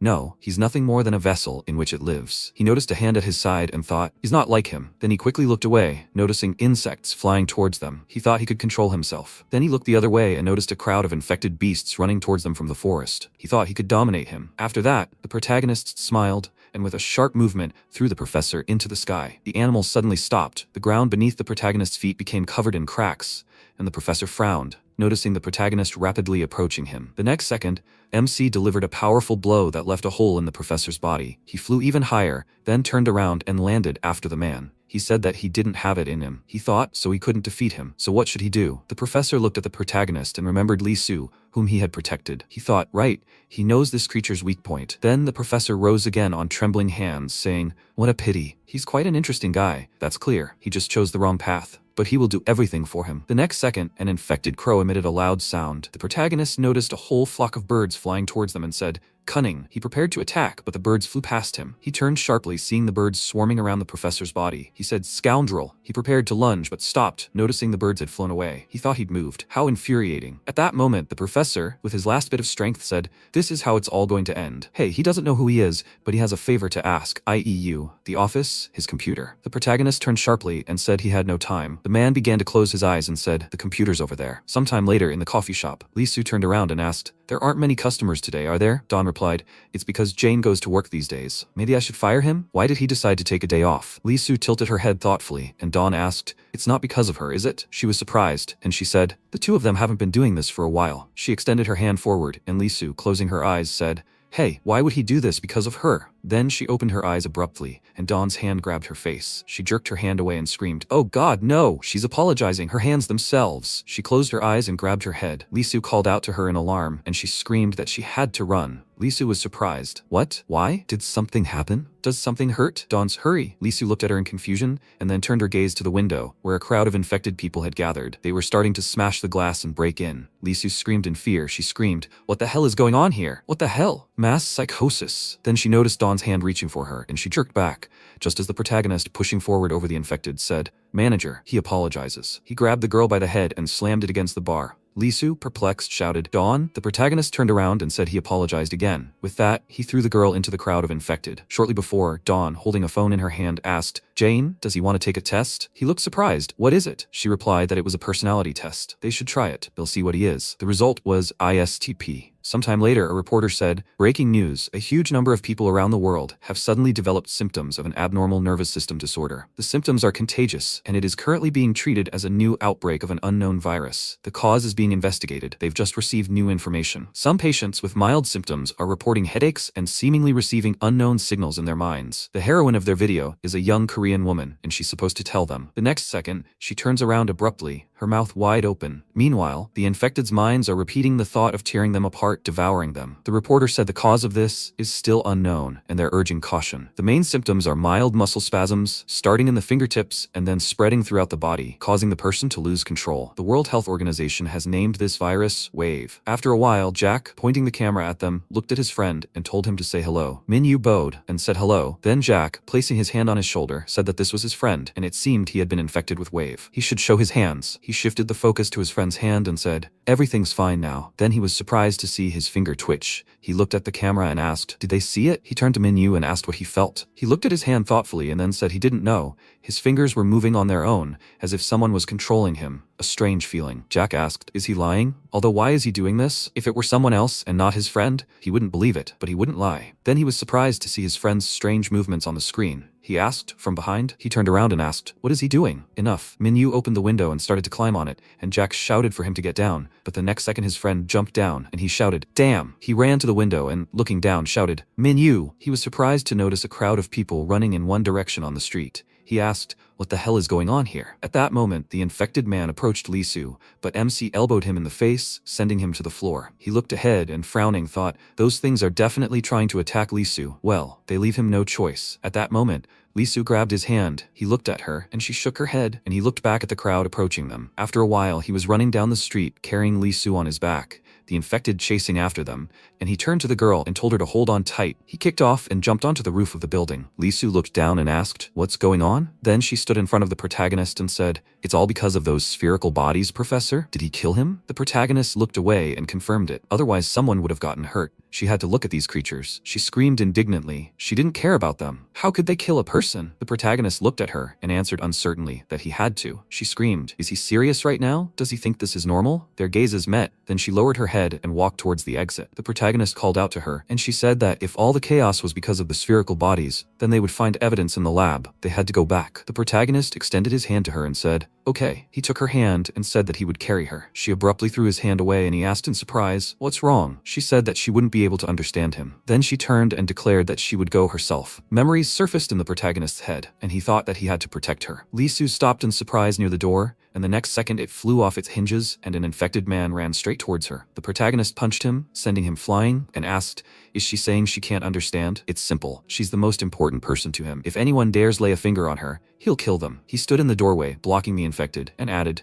"No matter what she says." Lee Su called out to him, and he used his electric eel ability, sending a jolt of electricity through all the infected in front of him. He turned around and said he would protect her. At that moment, from a nearby rooftop, Jack was filming the scene on his phone. He exclaimed, "Is this crazy? Can they see it? They wrote about it in the chat. Is that true? Editing. Are they filming a movie there? What is this? 210,038 people are watching live." After a while, the meeting began. One of the people present picked up some documents and said that the symptoms that were now appearing in those infected seemed to indicate a real epidemic. The Prime Minister looked at him and asked, "Is that true?" He replied that they hadn't known about muscle spasms before. The Prime Minister slammed his hand on the table and shouted, "Really? What a discovery. But why did this start appearing? Did they find out about this?" The man awkwardly scratched the back of his head and, looking away, apologized. The girl said that they were looking for patients with symptoms and that he should wait a bit. The Prime Minister put his hand to his head and, sighing, asked what they would tell the public. The next second, a worker ran into the room and shouted, "Prime Minister." He asked, "What else?" He asked, "Can't he see that they are in a meeting?" The man apologized and added that it was urgent and that he needed to see it. Then he handed the clipboard to the Prime Minister. Meanwhile, the protagonist stopped the electrical impulse. Smoke came out of the infected's mouths,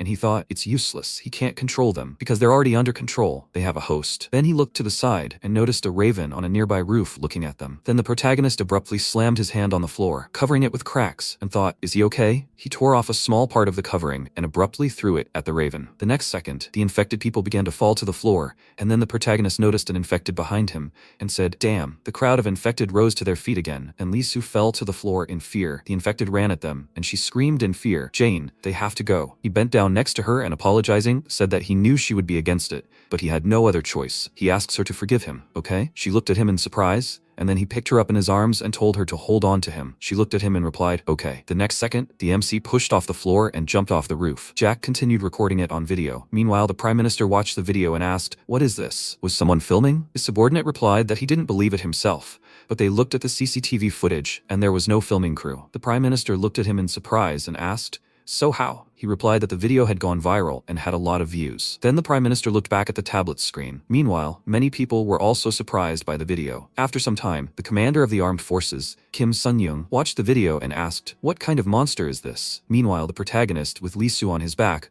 was running away from a crowd of infected. He stopped at an intersection and, looking ahead, said that this would never end. He nodded and thought, in that case. The next second, a raven's feathers flew past them and the bird itself fell right in front of them. MC was surprised and thought, "What the hell?" Lee Su asked, "What's wrong, Jane?" He turned to her and, noticing the wound on her shoulder, thought, "No, when?" Sometime later at the National Intelligence Service, a subordinate approached the boss's desk and said, "Well, basically, they assume the epidemic started with IEU because they were researching a rare spherical body. The research results are related to the symptoms." The boss looked at him and clarified, "A spherical body?" The worker opened a folder and said it was the data they found on the computer. He then handed him a flash drive and told him to take a look. The boss noticed the folder on the desk. Meanwhile, the infected people suddenly stopped.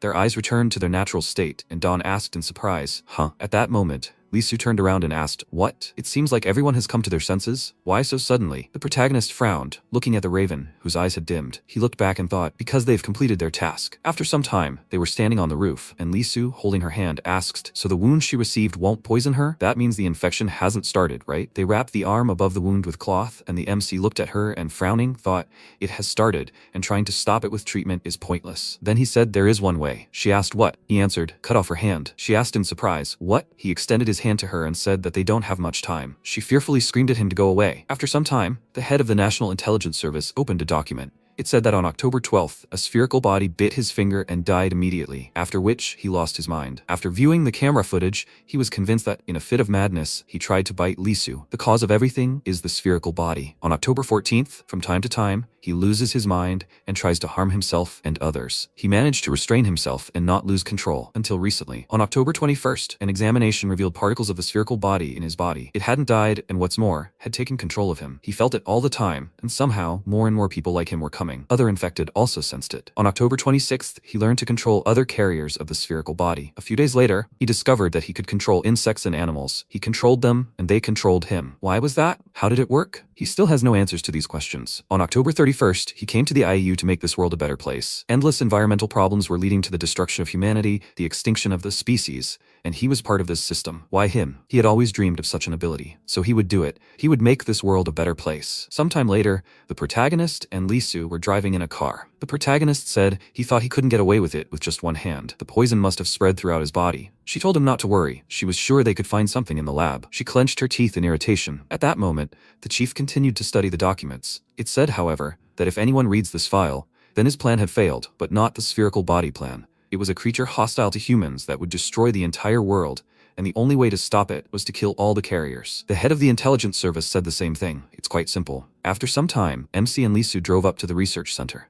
She stopped the car and asked, surprised, "Huh? A military man?" One of the soldiers ran up to them and, leaning towards her window, said that the entrance to the center was closed. Who had she come to see? She replied that she was from the second research team, Lee Su, and that she needed to get inside. Meanwhile, the head of the investigation service asked, "Is he sure?" The subordinate replied, "Absolutely." The man who was attacked by the spherical body said he worked at their research center. He said, "Damn." Then Lee Su got out of the car and, looking at the soldier, asked, "What the hell?" A group of soldiers stood in front of them, led by Jin. He said that the guy would stay here, and Lee Su should follow him. She said that she had to check something in the lab. He looked at her from under his brows and told her to be a good girl and cooperate. The soldier took her hand and said that they should go. The protagonist shouted at him to let her go. He shouldn't touch her. He looked away, noticing how the military moved towards them. Jin asked them to remain silent. The protagonist asked, "Is he joking?" He concentrated his energy and added, "What if he refuses?" Jin shouted, "Everyone, get ready." The soldier pointed his weapon at him, and he added, he will ask him again about his cooperation. The MC noticed the multitude of weapons. The soldiers' faces reminded him of those thugs, and then he said he didn't want to. He clenched his fist, and Jin shouted that if he refused, they would have to kill him. The protagonist asked, "Is that so?" He had to try. Jin looked at him in horror, and the protagonist was ready to attack. But at that moment, Lee Su grabbed his hand. He looked at her in surprise, and she frowned and shook her head. The protagonist lowered his gaze, and then Jin said, "That's it."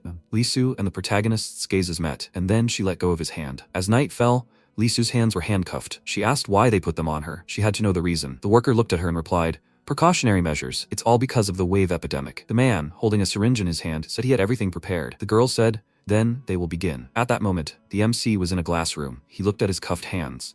Then Sun Young entered the room. He looked at the protagonist, then, crouching down behind the equipment, greeted him and introduced himself as the commander of the armed forces. The protagonist looked around and asked where they were. He replied that he caused such a commotion during the day. Could he please explain? The MC replied in the negative. They took Lee Su. Where is she? Sun Young said his father was a national security officer. He died when he was very young. The protagonist asked where Lee Su is. He replied that he saw in the recording that remained after his death. It spoke of a mysterious creature. His father died investigating this case. It is a monster. At that moment, a military man entered the room. Saluting, he said, "Commander." Lee Su's examination results showed a positive result. The protagonist drew attention to him, and then Sun Young asked why they took her away. They found a way to cure the disease. The MC, inspired, asked, "Really? But how? What is this?" He answered, "Really? The carrier of the spherical body must be killed." The protagonist looked at him indignantly. Then he destroyed the handcuffs on his hands, rising to his feet. He walked right up to the glass and asked if they were even listening to him. He replied, "Anything to save the world." Then the protagonist punched the glass, cracking it, but the commander said the glass was bulletproof. MC asked if he thought that would stop him. He replied, "Maybe." His father had a photo of that monster in his notes. He reached into his pocket and pulled out a photo,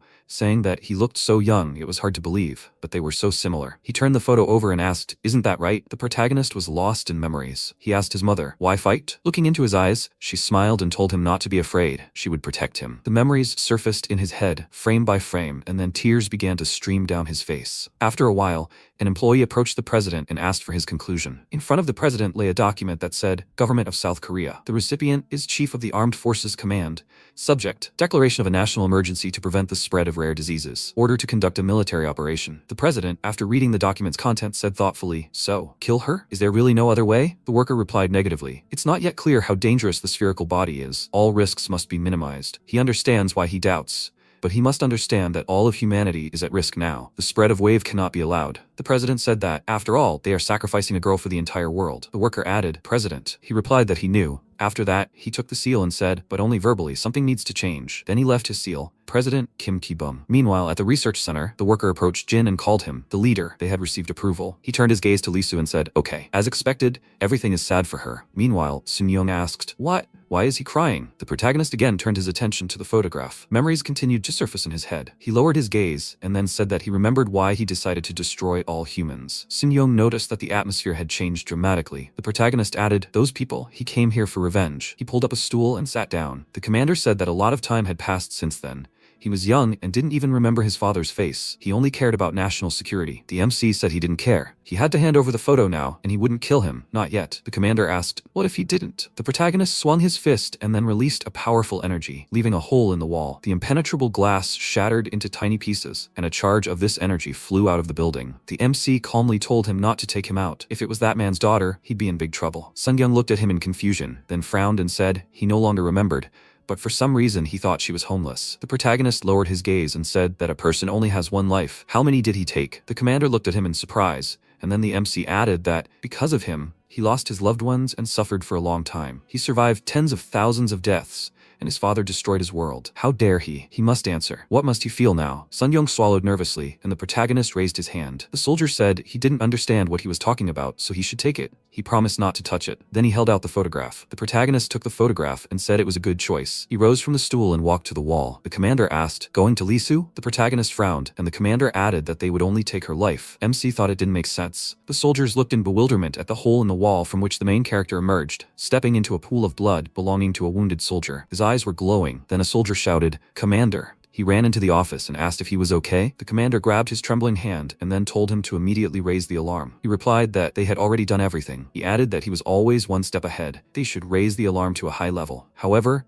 Lee-soo looked at the workers and said, "So, to stop the epidemic, they have to kill her?" The worker confirmed this. The president was currently losing the people's trust. He looked at the worker and, apologizing, added, "He's sorry, but he has to do it right now." Lee-soo frowned and asked him to wait. She didn't understand a thing. Jin had said that either she or all of humanity would die. She looked at him in confusion, and he added that he hoped she would understand that in such a situation, the choice was obvious. She pursed her lips and looked down, then asked how they would do it. He answered, "Euthanasia. She would leave this world without pain. Just fall asleep." Meanwhile, Dawn turned the corner of the street and looked down the road in surprise. She noticed the protagonist and screamed. She found him. She ran up to him and started calling him. She grabbed his hand and shouted, "Where did he disappear to? She's been looking for him for a long time. Shouldn't he be with Lee-soo?" Neither of them had picked up their phones all night. The next second, she looked ahead in surprise, noticing a huge number of soldiers with a tank. The guns were pointed at them, and a helicopter was approaching. She asked, perplexed, "What's going on?" She trembled with fear, and MC looked at her. He remembered the keychain with their photo together. Meanwhile, Jin's subordinate injected him in the neck. He screamed, "What the hell is she doing?" Lee-soo's eye lit up, and at that moment, the protagonist thought, when is this alone? One of the soldiers shouted into the radio, "Prepare to attack." The tank fired its shell. Dawn cried in fear, and the protagonist thought, this is stupid. He remembered the commander's words about how when a spherical body finds its host, the only way to save it is to kill it. He remembered Lee-soo's face, and then a powerful explosion occurred. The soldier shouted, "Cease fire, don't shoot." The smoke began to clear, and then he noticed, surprised, the protagonist's glowing eyes emerging from the smoke. He said, "Monster." The protagonist, standing near a cracked wall, asked, "Monster?" He thought, "Stupid people." Dawn sat behind a raised section of the road, covering her face with her hands and trembling with fear. MC called her. She turned her gaze to him, and he suggested going to visit Lee-soo. He thought, when he was annoyed, why? Because they were alike? He thought that was not true. Lee Su and his mother were completely different. But then why? Why him? He looked at Dawn again and asked why she was silent. Was she injured? She screamed and cringed even more. She pursed her lips, tears streaming down her face. The soldiers looked ahead, perplexed. After that, the protagonist turned back to the soldiers and said that they were going to kill him and Lee Su. For the sake of saving the others, do you think this is necessary? She looked up at him and shouted, "What is he saying?" She has no idea what to tell him. She's just very scared. Then the soldier shouted, "Get ready!" The protagonist's eyes lit up. The soldier tried to shout, but the next second the protagonist grabbed his face with his hand and lifted him up. The others shouted, "Commander." The protagonist said, "People often sacrifice animals. Isn't that strange? Animals should have the right to die naturally, without interference." Following their logic, they would have to refrain from killing, because there are beings stronger than them, those who could trample them. After all, the strongest makes right. And he made his choice. He continued to squeeze the soldier's face, whose eyes began to widen, and the next second, clots of blood flew in all directions. The protagonist, noticing the blood on his hand, thought, his hands? Right, this is already a habit. He'd already taken several human lives. Every person in this world will leave no one alive. It's their decision. But why does he want to save her? He thought about Lee Su and thought that she didn't need to see all this, she would be upset. So it's better for her not to see it. Danger. He must eliminate this. He must stop them. With these thoughts, he waved his hand. A powerful attack flew forward, cutting through all the soldiers standing in front. Only their feet remained. A huge explosion occurred. Dawn covered her face with her hand, watching in horror. At that moment, a helicopter flew over the scene of the explosion. A reporter asked, "Do they see this? A terrible sight. An unknown person brutally kills their soldiers. Their army is unable to stand against him. How terrible. Utter chaos. The government released the Jindo dogs. But what is he planning?" Sometime later, several bodies of soldiers lay on the roof. One of the survivors continued to shoot, and MC thought that he learned human language. He learned to think like people. He studied the human world. He stood in front of a group of soldiers and thought that, in the opinion of this very humanity, humans are superior beings. He remembered the terrible deeds of people and thought that he had been reborn thousands of times. He thrust his fist forward, attacking one of the soldiers. It flew forward, and he thought that he was not biased against them, but he hated arrogance. He grabbed a stone and then threw it at the helicopter. The reporter looked in horror at the stone approaching them, and the next second the helicopter exploded. A blade flew down, straight at Dawn, and the protagonist thought, however, without a second's hesitation, he rushed towards it and shielded it with his body. He thought that he had come to know the human soul. At that moment,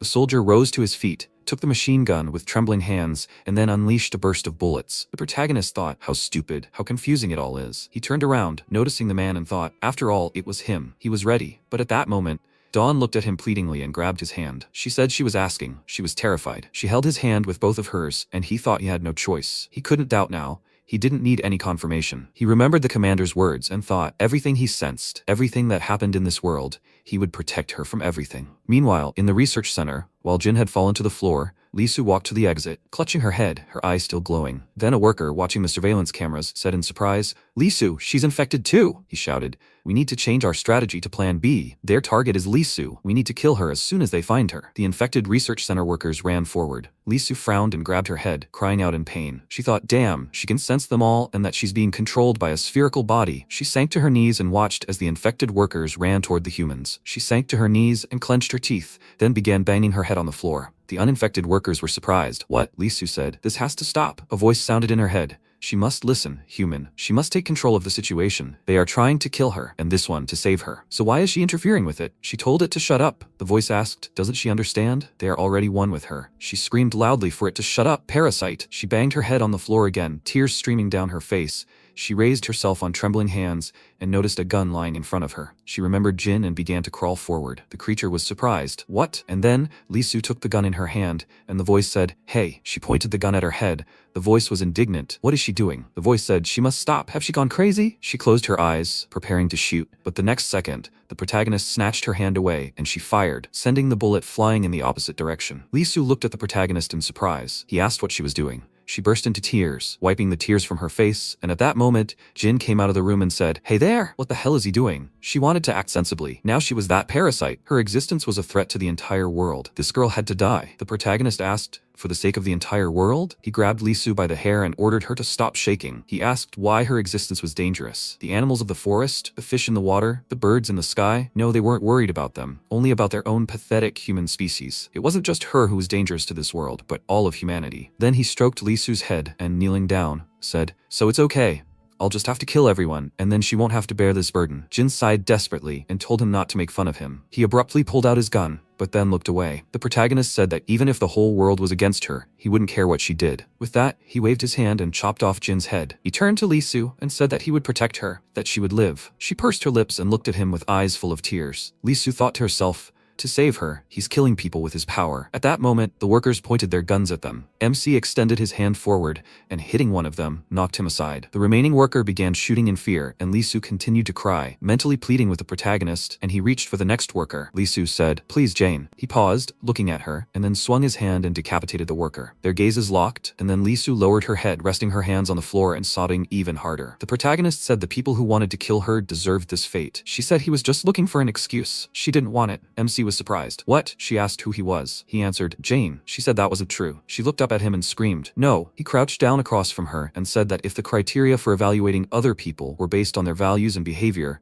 then the Jane she knew was a fake. But now he was the real thing. He was the one capable of destroying the world and protecting her. She lowered her gaze, and then the protagonist looked back, noticing a group of soldiers, and said that in any case, it was time for them to leave. He stood up and said that they would come back and attack again. He took Lisu's hand and said that they should go. She pulled her hand back and screamed for him to let go. She would die here. He screamed that he had already said that he would not let this happen. She stood up and putting her hand to her chest, screamed, "This is her life. She will decide for herself. This spherical body is dangerous." MC looked at her silently, then concentrated his energy and directed it at Lisu. After that, he sighed and said that he can't. He was confused. She looked at him in confusion and screamed, "What?" He put his hand to his head and said that he wanted to rip off all her limbs and take her body with him. She continued to look at him in surprise. Then he added, "But he thinks it will hurt her. He can't do that. He doesn't want her to suffer." He offered to speak frankly. "Does she really want to die?" She lowered her gaze. He asked, "Does she want to leave this world?" He was born billions of years ago, lived millions of lives, and regretted nothing. He never once disdained pain. All living things fear pain. They all want to live. She was lying to him. She wanted to live. She pursed her lips, and the protagonist remembered his mother hugging him. He extended his hand forward and said that he was asking,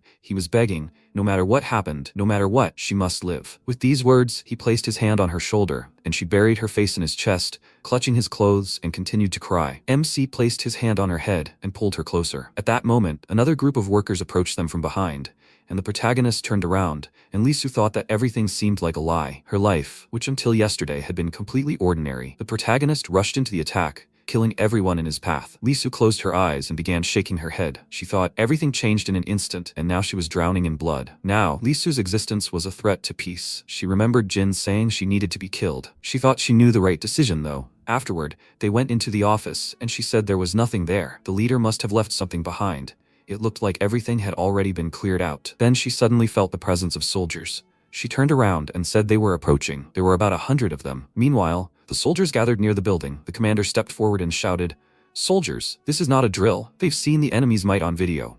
Over 2,000 deaths have been confirmed so far, which means their unit has 2. At that moment, one of the soldiers shouted in surprise, "They have to look! On the roof!" The commander turned and noticed the protagonist standing next to Lisu on the roof. He shouted, "Soldiers, they must aim for the girl." At that moment, the protagonist called out to Lisu and told her to close her eyes. He apologized to her in his mind, then jumped down and began to soar through the sky. He thought he was truly sorry, and then he got rid of the military. He took Lisu's hand, and they walked forward, walking through pools of blood. At that moment, the president indignantly asked, "What? Is he crazy?" Sun Young stood in front of his desk and said that he personally experienced the danger of a spherical body. Hadn't he seen the video? These two, by their very existence, pose a threat to the world, and now they are together. Kiboom slammed his hand on the table and shouted, "And yet, there are many civilians here. Their army is enough. What missile? No way." Then the commander brought it up. He had approved Lisu's euthanasia, and it was the right choice. They only needed to kill one person to save all of humanity. Then the commander pointed a gun at the president, and he asked in surprise, "Commander, what is he planning?" He replied that he had also made his choice. The president shouted, "General!" At that moment, the commander fired a shot, hitting the president squarely in the forehead. Then workers rushed into the room and noticed the commander, who turned to face them. They shouted, "President!" They pointed their guns at Sun Young, and one of them shouted, "What's going on?" He replied, "The president was under the influence of a spherical body." The worker shouted, "This can't be happening." He asked, "Are they sure?" He couldn't believe it himself. At that moment, a group of soldiers climbed up to the floor, and the workers turned around. They asked, "What's going on?" The commander ordered them to get out of here. The next second, their bodies were riddled with bullets fired by the soldiers. Some of them were holding the secretary. He shouted in surprise, "Why did they grab him? Let him go immediately." He looked ahead and shouted in surprise, "President?" Sun Young looked at him and said, "Here he is, the chief secretary." He frowned and said, "He is." The commander said, "Everyone out." Then the secretary shouted, "What happened here? Is he crazy?" He asked, "Didn't he hear? The president got infected, and he made a choice in favor of the country's safety." The secretary shouted, "But this is the president's office. Does he think people will believe that the infection got here? He replied that he must understand, the White House or the Prime Minister's residence. A spherical body makes no difference. The secretary said, is that why he decided to seize power in the country? A military coup? What century do he think they live in? How dare he? He asked, in which century? The one where thousands of soldiers die at the hands of monsters, and the government can't launch a single missile. The whole world is in danger. Do they even know who the threat is? Do they want to talk about human rights? This is what kind of time they live in. He could have gotten a lot of votes for himself. It's easy to do if he didn't understand. Democracy, freedom, and equality? This is all stupidity. The secretary shouted, is that why he decided to establish a dictatorship? He waved his hand and added, he wants to achieve peace at the cost of a huge number of human lives? How does he think ordinary citizens will react to this? Then the commander said that he was one of the most honest politicians. He respected him and would continue to respect him. But unfortunately, the secretary, he was also infected. With these words, he pointed his pistol at the secretary. He screamed in fear, but the next second, a bullet flew through his head and his body fell dead to the floor. Then the soldier opened the door and said, General. Sun Yun looked at him and asked, where are the girl and the monster? He replied, they escaped. The commander gritted his teeth and then started shooting at the president. He shouted, how slow are they? Incredibly slow. The president's body fell to the floor, and the commander said, President, Chief Secretary, all of this must remain a secret. They must convene an extraordinary national assembly. They will check every politician for the presence of a spherical body. The soldier shouted that he obeyed. What should we do with Jane and Lisu? The commander ordered to find them at any cost. He saluted and said, yes, find them at any cost. Then Sun Yun looked at the president's chair. He came closer and put the gun on the table, then sat down on the chair. He thought it was glioblastoma. He remembered how the doctor said it was a malignant brain tumor. He was very sorry. They were late with the treatment. The commander smiled and then sighed and said, monster, the perfect time to retire. He will write his name in history and die a hero. Sometime later, the soldier, driving the car, said there were 5 minutes left until arrival. Sun Jung was sitting in the back seat. He asked where those two were. He replied that they searched in every way, from CCTV cameras to satellites, but they failed to find them, so they continued to search. The commander looked thoughtfully out the window. Meanwhile, MC and Lisu were sitting in the cave. The protagonist peeked out of the cave and looked at the sky as raindrops fell. He asked if she was hungry. He turned around and added that she should stay here. He would get them something. The next second, Lisu stood up and pointed a gun at him. The protagonist said that this thing couldn't kill him. She said it was true. But what about this? With that, she pointed the gun at her head. The MC sighed. His eyes lit up, and he said how stupid. She asked if he thought she couldn't stop him. Her memories were coming back. He killed so many people without hesitation. She finally loved life. But now that so many people died to save her, what is he? Who was he before he lost his memories? Why does he hate people so much? The protagonist wondered why he hated, and then he said that she knew. She asked what? He said that she understood the reasons for his hatred. Once upon a time, many lifetimes ago, he blindly loved and respected people. He started to walk forward, but Lisu shouted at him to stay back. He added that there were many strange things in this world, but he was born this way. Many people thought he was mentally ill. Lisu shouted that she had already told him not to come. Then she was surprised when he grabbed her hand. He said that human warmth, touch, all of this made him happy. But he was always betrayed. She looked at him and said that she did not understand him. Then he said that now she would hear his story. She would draw her own conclusions. He told the whole truth about himself. It was hard to believe, but his strength. Lisu believed the guy's story. After that, he asked only one question. He looked at her and asked, so what did he do wrong? Lisu did not answer. After some time, the protagonist came out of the cave and looking at the sky, said that the rain was ending. He turned around and asked, is she awake? The being in Lisu's body said that he thought so. It's all about this girl. If he can't kill her, he can't kill it either, right? The protagonist noted that this was true, so there was only one thing to do, wait. And when it completely absorbed her body, he would kill it. The being replied that it didn't think so. It listened to him carefully. He and it were very similar. The destruction of humanity, right? He was offering him to work together again. So what? If they kill all the people in this world, then he would leave this girl's body. The protagonist turned around and said that was a lie. He thought, as expected, he understands everything. Then he asked, why did it go silent? The being asked, what? MC asked, is it lying? The being replied that it wasn't. It wasn't lying. The protagonist asked, will it really leave her body? The being confirmed this, and the protagonist added, use and discard. This is acting exactly like the people he hates. This won't go away, will it? Their gazes met, and then the MC turned and, walking forward, said, well, they will begin the destruction of humanity. Not long before, the protagonist said that she knows. Is she going to judge him based on her experience? Hurting people or killing them is wrong, an obvious fact. She could have said these words to anyone. The protagonist asked, does she mean to say that he is doing wrong? Until the moment she listened to Jane's position. Even in death, he was devoted to his master. Although even in life, he could not see the light, a creature with broken wings and destiny. He is the one who has experienced countless deaths. All of these are the sins of people. But what if she, as a human, did not do this? However, Lisu walked up to the cliff and said that his story included her and Dawn, the old woman and her son and his mother, who fought for him against this world. The protagonist glanced at her and asked, "What?" She said the people he killed had nothing to do with his deaths and losses. They meant a lot to someone else, too. She couldn't stop him, but she wouldn't sit idly by. He wanted her to live, didn't he? He confirmed it, she added. But she's human. They looked at each other, and then she looked at the sunset and said how she'd like to be stranded on a desert island. She suggested going somewhere where no one would find them, somewhere where they wouldn't have to kill anyone. She looked at the sky, then turned her gaze to the protagonist and said, where it would be just him and her. He looked away from her and said, I think he read something like this in a book. She said, so they are. He looked at her. Their gazes met, his face flushed with embarrassment, and she asked, can they do it? He turned away and confirmed it. Sometime later, they were in a cave. MC, looking at the sleeping Lisu, thought, where there is no one, just the two of them. Incredible. He imagined them happily fishing, and then said, that would be great. His face flushed with embarrassment again, and then the being woke up in Lisu's body. It spoke, dreaming. It sees him smiling for the first time. How unhappy is he? It moved closer and asked him, has he forgotten what he promised it? They will continue to destroy humanity if he keeps that promise. The main character said, unfortunately he'll make things even worse. The creature looked at him in surprise, then moved closer. Their lips touched in a kiss. The spherical body thought, will it make it worse? Worse? Their lips touched. This one's hand twitched, and it thought it had wanted to take over his body from the very beginning. But no matter how hard it tried, it couldn't penetrate his system. But now it seemed possible. It grabbed the protagonist's head and bit his lips even harder. It thought, the most powerful being in this world, it's him. And it. At that moment, the protagonist smiled, and the spherical body suddenly pulled away from him. It asked, what the hell? What's going on? The protagonist looked at it and said that it couldn't possess him. He could easily destroy it. Does it understand? If he only wanted to, he could wipe it off the face of the earth. The spherical body thought, in that case, why hasn't he done it yet? Then he added, of course, after that, he won't be safe. With these words, he placed a trembling hand to his chest. The creature looked at him and said, oddly enough, even after living so long, he still hungrily desires to live. But this girl isn't worth risking, that's all. So wouldn't it be better for him to keep his promise and exterminate humanity? The protagonist tilted his head, looking at this, and then turned around. The spherical body shouted, hey. MC told it not to look at him. Under any circumstances, he would try to create a safe environment for Lisu, so this would have to wait. Sometime later, in the government, the room contained a large number of lifeless bodies. The commander of the armed forces said, even those who weren't infected had to be removed.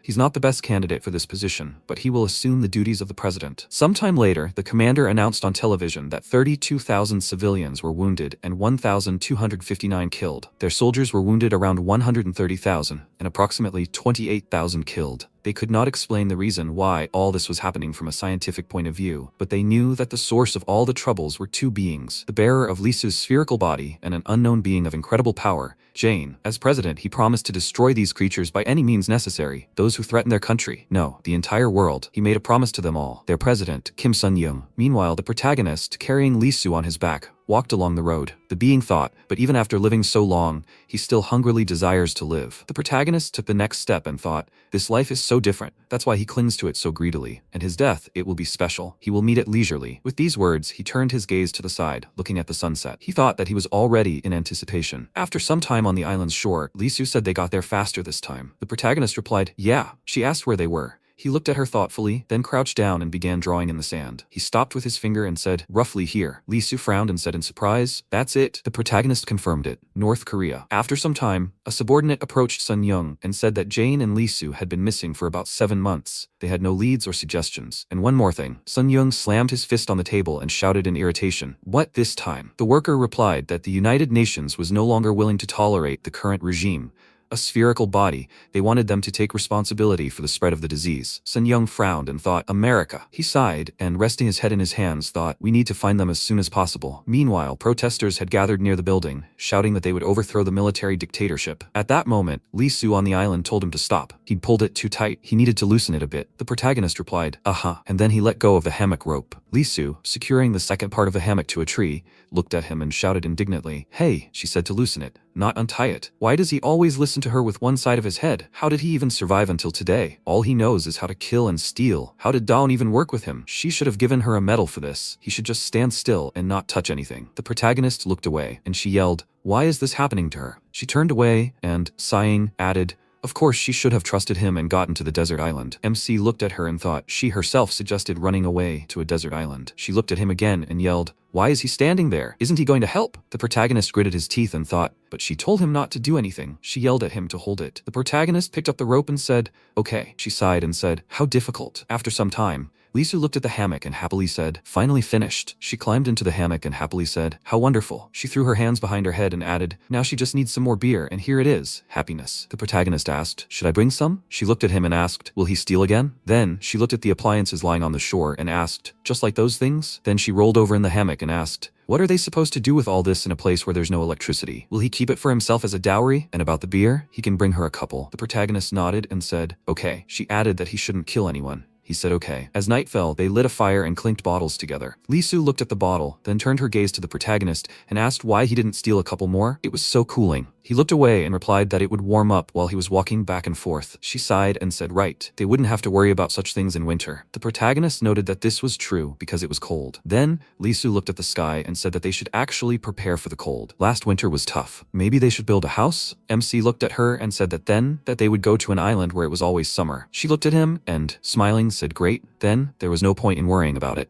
After a while, the fire died down, and the creature in Lee Su's body looked at it and thought, it had made a cruel mistake thinking he could sleep peacefully. As long as she lived, so would it. As long as he was by her side, the same worthless fate awaited him as all people. He wasn't pursuing the same goal as it could handle it alone. Then it sat up and thought, despite being trapped in this body, infection across the world, wars and genocide. At that moment, Lee Su said no. She closed her infected eye and ordered it to stop. A tiny parasite, the creature thought, this body, it understands the structure of her cells. It must completely possess her. Lee Su clenched her teeth and told it to try. Jane will deal with it. That's what it's for, right? So it must live while it can. Sometime later, in the workroom, a worker approached a colleague and asked if they hadn't found them yet. He replied in the negative and apologized. The man put his hand to his head and closing his eyes said, "Damn, I'm going to burst." He walked on and said, "In any case, they should continue searching. They should report any suspicious activity, even if it doesn't seem significant to him." He replied that he obeyed. With these words, his eyes turned red. Meanwhile, on the island, Lee Su thought, a satellite is a bad idea, guys. The spherical body has amazing skills. It feels like her brain is connected to the entire world, if it's capable of such a thing. To ensure that Jane doesn't kill anyone or harm him, she will protect him. Sometime later, in the Yodeok prison camp, Unit 15,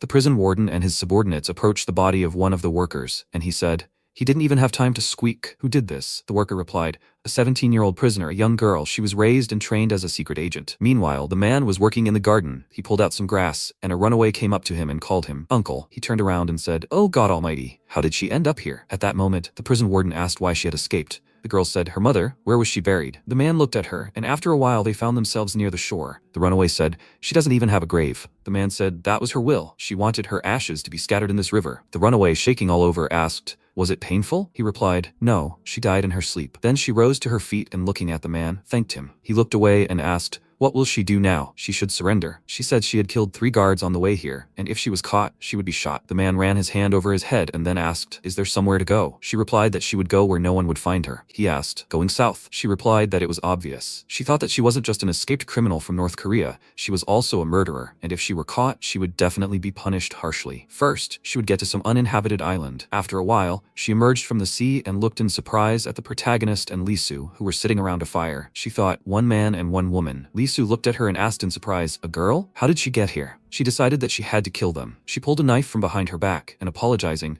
told them to consider themselves unlucky. After a while, a prison officer took the fugitive's file in his hand and asked, 3 years in Division 649? And she was 17. But after all, they only enlist at that age. His subordinate said she lied when she applied and managed to fool them all. He asked how that happened. He replied that she was crazy. Meanwhile, the fugitive had adjusted her grip on the knife. Lee Su sat up and, looking at her, walked forward. The girl swung her weapon and brought the sword to Lee Su's throat. Then, she swung her weapon, but the protagonist managed to move Lee Su. She screamed, scared them. Why is she attacking them? What's going on? The fugitive said she thought she could kill them quickly and painlessly. Then she charged again, and the protagonist told her to back off. Lee Su screamed for him to kill her. The girl screamed that she had no choice. Then she was surprised. What? The protagonist grabbed her face and asked if she was telling him about a choice. He lifted her into the air, she kicked him in the stomach and jumped back. She looked at the protagonist again and thought that she had definitely cut him. Then she looked at the knife in her hands and thought that it was not that simple. Lee Su approached them and told them to wait. It seemed there was a misunderstanding. The girl said, "What a pity. A misunderstanding then. What are they, spies from South Korea?" Lee Su put her hand to her face, and then the girl ran forward again and shouted. Then she had no need to apologize to them. The MC sighed and walked towards her, then tried to grab her, but she ran around his side and, running further, shouted at him to not move. She sat Lee Su on her lap and put the knife to her neck. She shouted that if he made a move, she would slit her throat. The protagonist said, "Lee Su." She asked, "What?" He concentrated energy in his body and asked, "Does she still think he should hold back?" He released a powerful aura, and the fugitive, perplexed, screamed, "What?"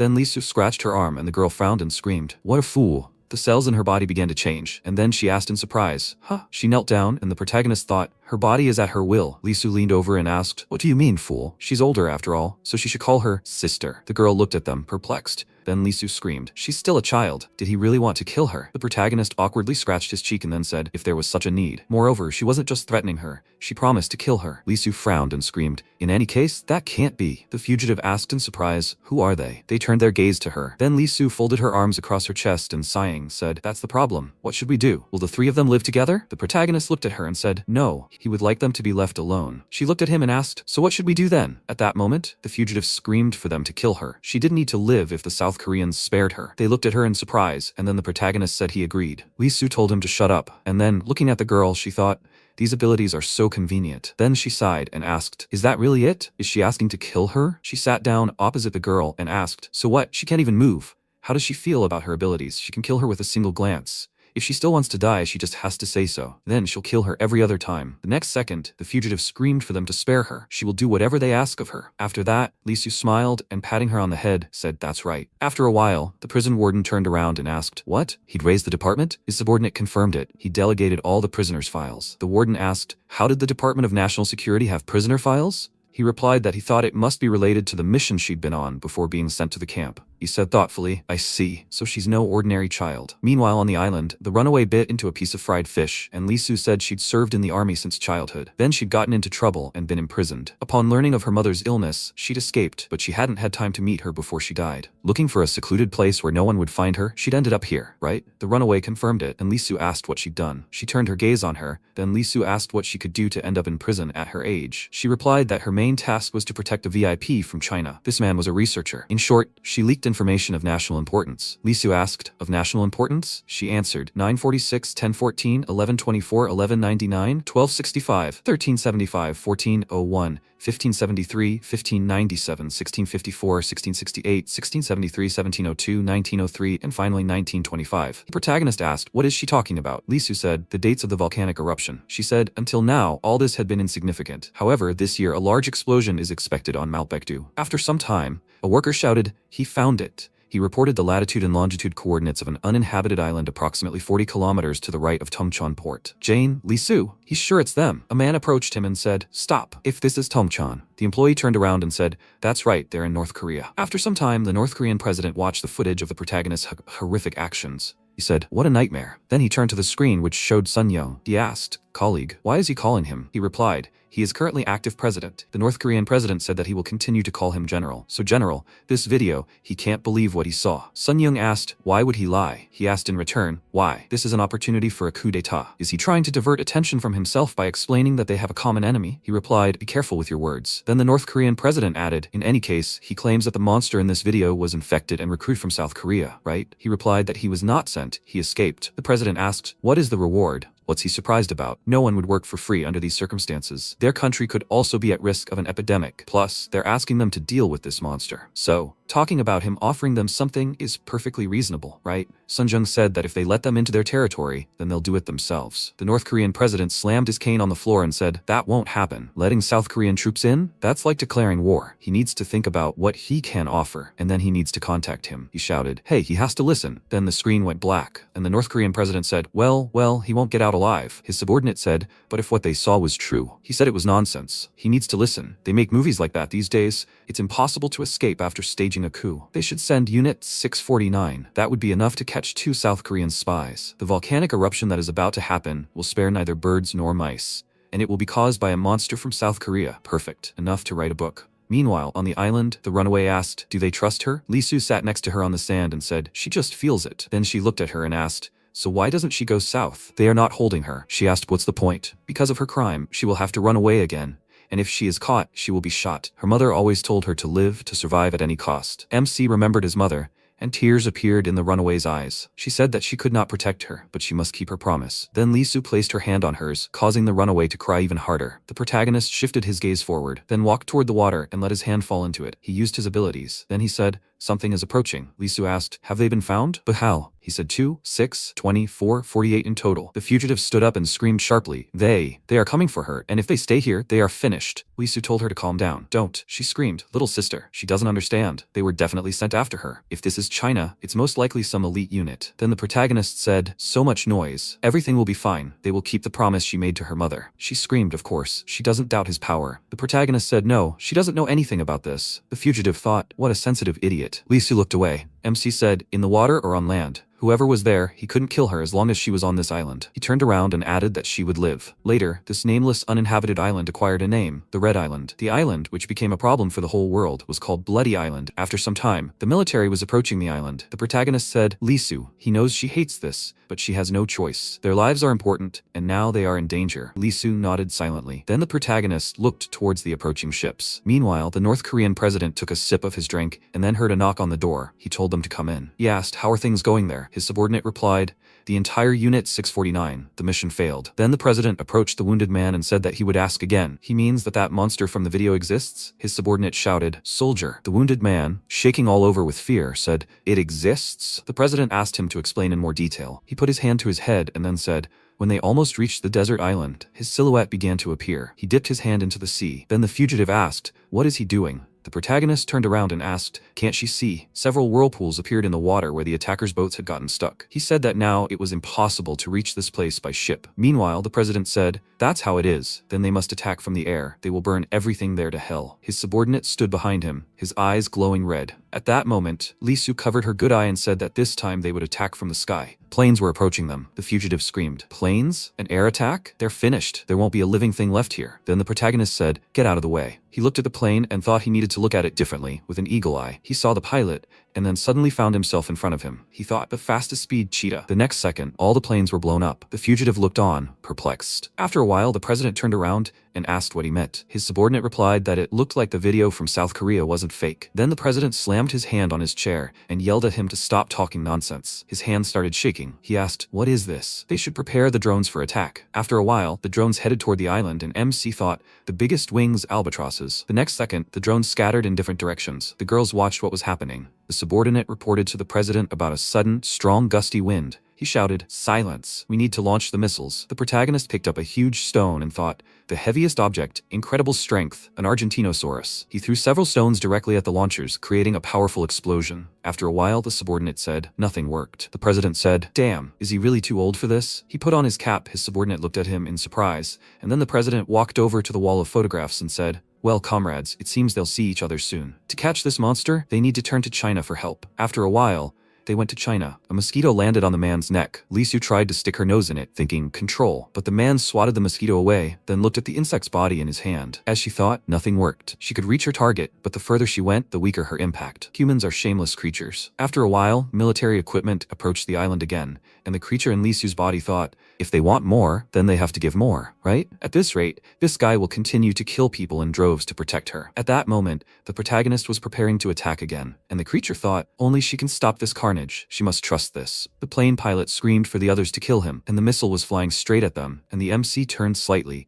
He grabbed the girls and jumped to the side. A powerful explosion occurred under them, and the protagonist thought, this is already a problem. Defending and fighting at the same time is more tiring than he thought. His strength is at the limit. Sometime later, in China, the president watched the video on the tablet and sighed. His subordinate said, so it's all true. He said, a real massacre. What is the name of this island? He answered, a nameless island. The president thought for a moment and then said, even after seeing this, he finds it hard to believe. Perhaps he should continue. The employee asked what. He said to distribute this video throughout the world. We need to make sure everyone knows about this monster. Such is the decision of the People's Republic of China. Meanwhile, more and more armed vehicles were approaching the island. The protagonist thought there was no end to them, that this couldn't go on. Destroyed equipment lay near the shore, and a burning plane was already on the shore. He thought, definitely alone. The reason they, humans, have survived this far is because they have learned to use tools, and because they have the ability to communicate, and them. But more importantly, they believe that they have no equal in this world, so if they want to continue, he will show them there. Nature is their enemy. He sat down on the shore and began to concentrate energy, and the creature in Li Su's body thought, he will continue to destroy and kill for her protection. MC gave a thumbs up and asked, well, will they play? He began to spread waves of energy around himself. After some time, the fugitive looked up, a flock of birds flew above them, and sea creatures began to swim towards them. The protagonist said, 3, 2, once they will destroy them. Earlier in the settlement, children were happily playing with each other while the young protagonist watched. His mother came up to him, placed her hand on his head, and asked why he was sitting alone. Didn't he want to play with the others? She sat down next to him and said, they seem to be having fun. Maybe he should join them. MC looked away, and then his mother extended her hand and told him to give her his. She grabbed his thumb, then raised hers and cheerfully said, hey, who wants to play with them? The protagonist looked at the children running happily toward them, and his mother shouted, everyone, put your hands up. By now, the animals were heading for the military equipment. The commander was surprised. What the hell? This can't be happening. Their boat began to spin, and their subordinates shouted, Captain. The pilots screamed in fear. Birds crashed into planes, and ships were swept into whirlpools. The protagonist rose to his feet, thinking, it's so simple. He thought he would show that only humanity posed a threat to the planet. Sometime later, the Chinese president, having watched the video recordings of what was happening, stood in bewilderment. The videos were broadcast everywhere, and people were amazed. After some time, the fugitive looked at the missile flying towards them and thought, the missile is flying overhead. Under normal circumstances, it would have killed, but now, she remembered the protagonist's words about surviving. Then the protagonist concentrated energy in his hand and thought, 500 meters in the sky. He sent the birds forward, and then thought, 500 meters at sea. It still exists. He smiled, and then 2 glowing eyes appeared from the water. He thought, why is it here and not in Northern Europe? He wondered, in that case, won't it share its power with him? At that moment, the captain on the ship shouted, prepare for bombardment. He looked ahead, and right in front of them, a huge tentacle emerged from the water, followed by the enormous kraken itself. People watched the events unfold on large screens, and the protagonist thought that they had always been mistaken in thinking they knew everything in this world. The kraken began attacking warships and planes, waving its tentacles, a great crisis for humanity, brought about by a monster. Sometime later, in a cafe, Dawn looked at the video and said, Jane, Lisu. Meanwhile, a subordinate approached Sunjung and said that the UN had contacted them, requesting an official name for the location where the monster was currently located. Should he instruct the ministry to do this? The president replied, the Red Island. They should call this island that. He replied, okay, he will convey that. Then he walked to the exit, and blood began to flow from the president's nose. He thought he could deal with this, but he couldn't. No one can withstand such a force. Meanwhile, the bodies of soldiers spread across the sea. The protagonist sat on the shore, and the spherical body in Lisu's body thought, this is simply unbelievable. It's mind-boggling. His skills are many times superior. Besides, he can't get his hands on his body, and he's no longer interested in destroying humanity. He originally planned to blackmail him with this girl. However, the problem is, she can absorb his powers. At this rate, it suddenly stopped its thoughts, and the body rose. It thought, it'll be funny. For now, it'll just be watching this guy's actions. Meanwhile, the volcano began to become active, and then a full-scale eruption began. A subordinate ran into the president's room and shouted, Commander, they have a problem. He replied, it's much bigger than the island's problem. It's not even bulletproof. The subordinate shouted, Commander, the eruption has begun. He replied, already? Well, maybe this will help somehow? Meanwhile, in China, the head of a huge statue of a friend began to shake, and the man, noticing this, asked in surprise, what? A huge head fell down. After a while, a guy standing in the subway was holding a phone in his hands, like everyone else. He glanced at the girl's photos and then looked away. He looked at the screen again. He noticed an emergency alert from the Ministry of Public Security. The latest earthquake news from the Meteorological Bureau. Today at 4:27 p.m.,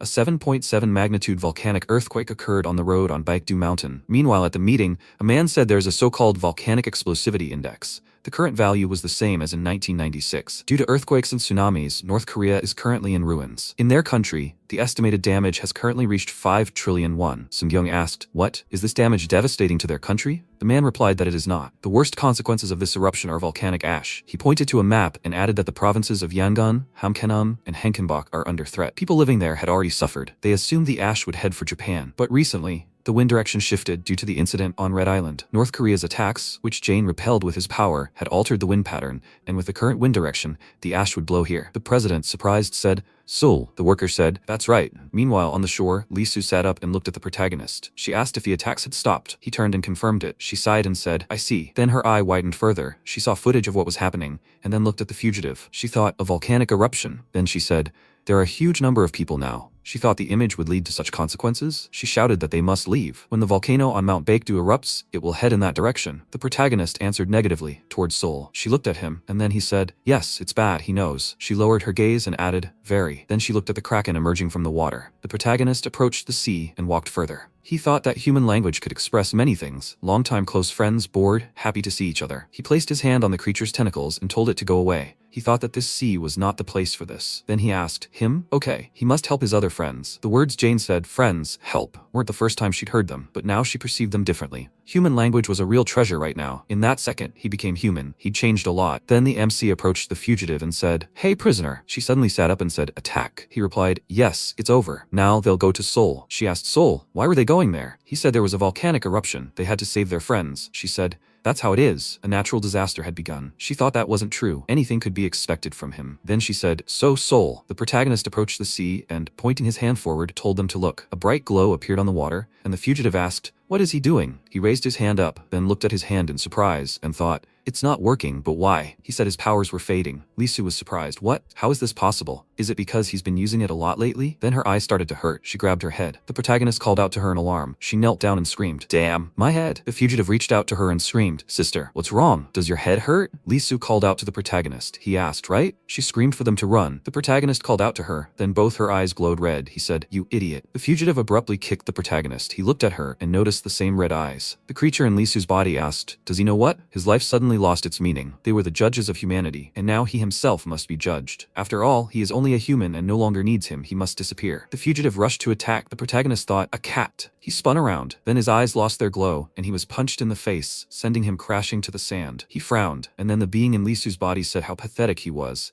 seeing how he couldn't help this girl anymore. People like him shouldn't live. He was biotrash. They had to kill him. Then her eyes rolled up, and a kraken appeared in front of them and swung its tentacle. The being said, it seems they were too hasty. This is already a problem. It looks like he'll kill them. Then MC shouted for it to stop. The being in Lisu's body said, wow, human is too human, but thanks to him they're alive. Yes, everything is fine, but he's stupid if he's trying to protect just one person, and how he needs to destroy humanity. After a while, the fugitive looked at her hand in surprise. She looked ahead and said, the sky suddenly cleared up. She looked around and asked, where's my sister? The protagonist looked at the sea and said that she was gone. Then he looked at his hand and wondered why. He had forgotten the reason for his existence. He was the same as it was. They were the judges of people's lives. He thought that this wasn't true. Nothing had changed. He still hated people. He remembered all the kind people he had met along the way. Then he looked ahead in surprise and noticed a hand floating on the sand, followed by the body itself. He abruptly closed his mouth, trying to stop the urge. The fugitive looked at him in surprise, and then he wiped his mouth and, looking at the sky, noticed a plane. He thought, if they were attacked now, they would be finished. He shouted, take cover. They would bomb. Faster. Then the fugitive held her hands out in front of her and said that everything was fine. There was no need to worry. It was an unmanned reconnaissance drone. It wasn't shooting, it was assessing the situation. The creature in Lisu's body thought he should watch how he, with the help of one person, could destroy humanity. The protagonist's hand trembled. He thought everything had changed. The feeling he was used to, this constant sense of danger, prey. Then the fugitive screamed, have he gone deaf? She said, what are they going to do? The protagonist frowned, then asked, what can she do now? She thought, basically, he's right. He thought he had a bad feeling about this. Maybe they've stopped attacking, but they could attack at any moment. He can't stay put. And if that's the case, he has to. She remembered the protagonist, then grabbed him by the shirt and screamed at him to come to his senses. His girlfriend. He promised to save his friends. Even without his power, wouldn't he try to do it? She must survive too, and he must save his friends. Or has he decided to abandon her little sister? He promised, right? Does he want to question himself just because he lost his power? What kind of friend is he then? And one more thing. She put her hand to her head and wondered what it was. She looked up and saw birds circling in the sky. The protagonist thought, right, not all is lost, there is still hope. Then he apologized and said she was right. He had to do everything in his power. He had to protect them, save them. Go, Lisu. Soon, civilians were alerted to an emergency. A volcano erupted, followed by an earthquake that extended 500 kilometers to Seoul. This caused massive damage, but the troubles weren't over. Volcanic ash covered the entire country, so they were better off closing all windows and doors and avoiding going outside. If they had to go outside, they should wear a mask or gas mask. Dawn stood by the window and watched the ash fall. The sun was gone, and people protested despite the risk to their lives. A man showed a video of the protests to Kim Sun-young and said it was a natural disaster. No one was to blame, and he shouldn't worry about it. He asked, what about Jane? Is he still on the island? At that moment, the door opened, and he was told that wasn't true. It seemed he was heading here. His subordinate's eyes immediately lit up, and he stood at attention, and the man was surprised to see Lisu enter the office. The being in her body said it was true, and he looked at her in shock, asking how she got here. The being ignored her and walked to the desk, then sat down in a chair and closed his eyes, relaxing. It said that they would start with this country, and he would be a puppet. 197 countries participate in the UN General Assembly. On the agenda are the volcanic eruption, Red Island, Jane, and South Korea, which recently left the Union and invaded North Korea last year, declaring reunification. In this declaration of war, North Korea's ally, China, sent a warning to South Korea. They will intervene in the event of an armed provocation against North Korea. After that, the world froze in anticipation. A discussion began in the assembly. Representatives of different countries were indignant about what was happening in their countries. The man suggested that this spherical body was manipulating the Korean government, and someone else said that was possible, and there could be those among them who were being manipulated. This made everyone uneasy. A whisper swept through the room, and another man said that they had to stop it no matter what. He was asked how they could do that. After all, they had seen that video from the island. That Korean, Lee Jane, was a real monster. The man nervously said that they said the Koreans themselves had deliberately pushed him to occupy the island. Now no one would know whether they sent him there or he did it himself. A man approached the podium and used the microphone, asking them to remain silent. The UN is the highest decision-making body in the world. It's time to vote. 197 countries, and 180 of them are in favor. Of course, those who were under the control of the spherical body were present in the room, including the man at the podium. He said that the decision had been made. When the South Koreans cross the 38th parallel and invade North Korea, for the sake of world peace, they will conduct a general mobilization to stop South Korea. Fighting soon broke out, and people began discussing the news. Soldiers set up camps along the borders of neighboring countries. As soon as South Korea sets foot on North Korean soil, the shelling will begin, and that will be the end. Maybe Kim Sun-young has gone crazy to decide to start a war? Sun-jung gave the order to attack, and meanwhile the news reached the men and he said that everything was as they planned. Let them start the shelling. After that, the first rocket fell on South Korea,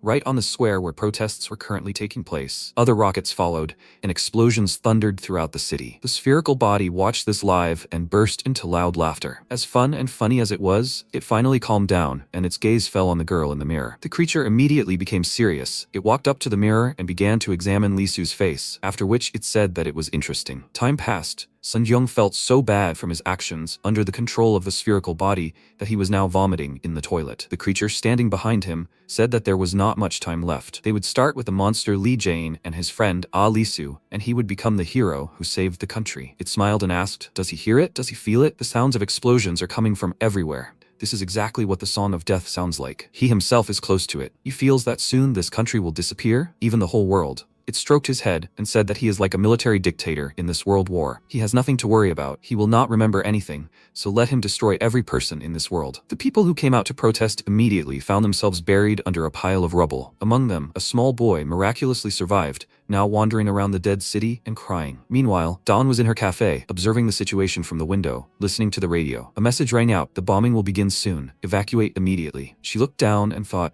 since when had she been living like in a bad dream? At this rate, everyone will die? At that very moment, a car pulled up to the cafe. It stopped, but no one got out. She looked at it in surprise and thought, who is it? Why is someone driving somewhere after the bombing was announced? It was too late to run. Noticing some movement in the sky, she immediately looked up, as did her dog. A flock of birds flew over the cafe, and when she looked more closely, she was very surprised. One of the birds was carrying Jane to the cafe. She looked at him in shock, after which he said that he found her, and the bird let him go. The girl watched in shock as he fell, after which he flew feet first into the cafe, breaking the window, and looked at the surprised girl. He landed awkwardly, almost breaking his neck, and while she was confused, her dog happily jumped out of her arms and ran to Jane. He said hello to Royce, and Dawn called out to him in shock. He stood up and rubbed the back of his head, saying hello to her, and when she wanted to ask what he was doing there, a horn sounded from the street. A North Korean fugitive was waiting for them in the car. He stood up and said that they needed to leave. He came for her. Dawn stared at him in confusion, then looked down. Emotions overwhelmed her. She couldn't hold back and burst into tears, and when he hugged her, she began to cry even louder. Meanwhile, the spherical body sensed his arrival. It was waiting for him. Tapping its finger on the armrest in anticipation,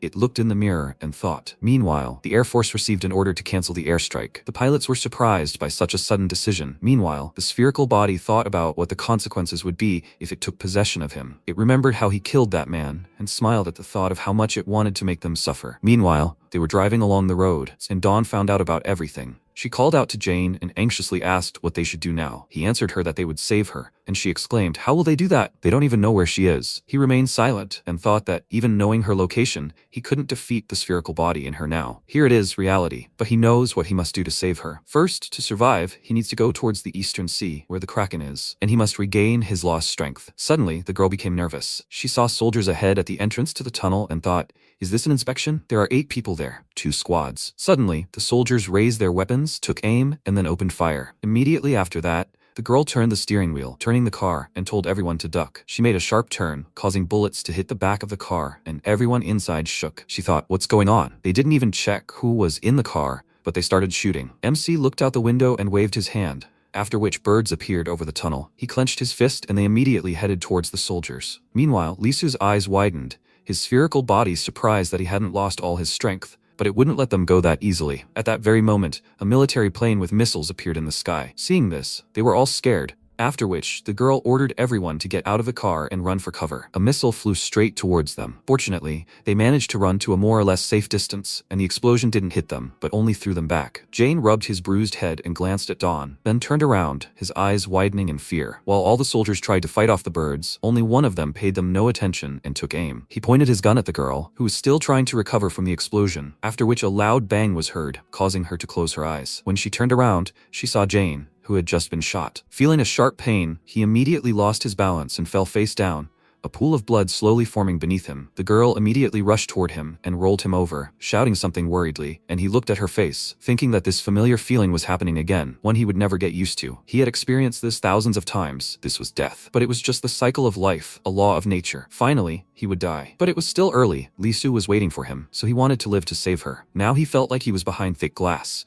He saw everything but heard nothing. While the girl was trying to call out to him, Dawn ran up to them and burst into tears. After that, soldiers surrounded them, grabbed the girls and led them back, and 3 people pointed guns at him in case he was still alive. But he no longer moved. Dawn burst into tears. She screamed in despair, and meanwhile the spherical body smiled. It said that he moved so confidently walked here. Suddenly, it sensed something, and all the enthusiasm disappeared. The girl whose body it occupied began to cry. Meanwhile, a couple of military trucks drove up to the scene. The soldiers detained the girls, and the North Korean fugitive became anxious. Several people put Jane's body in a box, having first tied it up, and before they covered it with the lid, he smiled. He saw darkness before his eyes and thought that he had died, but he had a feeling. There was so much in his head, from a life form that originated 4 billion years ago to a human being. He had lived so many different lives. What were all these reincarnations for? Why was he given this power? And more importantly, why did he lose it? What is he anyway? This is a question that still torments him. He remembered the question of the spherical body. Maybe he is a judge for people. He hated them, but he is not a judge of humanity at all. Endless anger and indiscriminate slaughter. The extinction of humanity, the words that he no longer deserved to be a judge. He remembered all his loved ones and thought that at the very beginning, when he first took this form, the human body scared him. He was weak. But despite this, he continued to live a contradictory human life. He was loved, and he loved. Finally, he understood everything. An endless cycle. His objective judgment, as a being who had lived so many lives, he had to experience all of this against his will. He feels it. After that, his eyes opened, the spherical body sensed something, and a glow appeared from under the coffin lid. Seeing this, the soldiers became alarmed. The girls rejoiced. MC climbed out of the box and climbed onto the roof of the truck, then looked at them and thought that the endless cycle would end here. Finally, he found the answer. The spherical body was clearly unhappy with his return and took control of the commander to give the soldiers the order to aim. They immediately raised their weapons. Dawn called out to Jane worriedly, after which the commander gave the order to open fire and a barrage of bullets rained down on him, but they did not affect him. He looked at these soldiers and thought that they were innocent. Those people who attacked him were also innocent. He thought he could handle it. He thought he could do it, but it was the only true way out. He clenched his fist tighter and apologized to them, saying he was truly sorry. After these words, he suddenly lunged forward, striking, and the spherical body was surprised to see it. After the impact, dust rose, the road split, but all the soldiers were alive. They were surprised that he didn't kill anyone, after which one of the girls called out to him,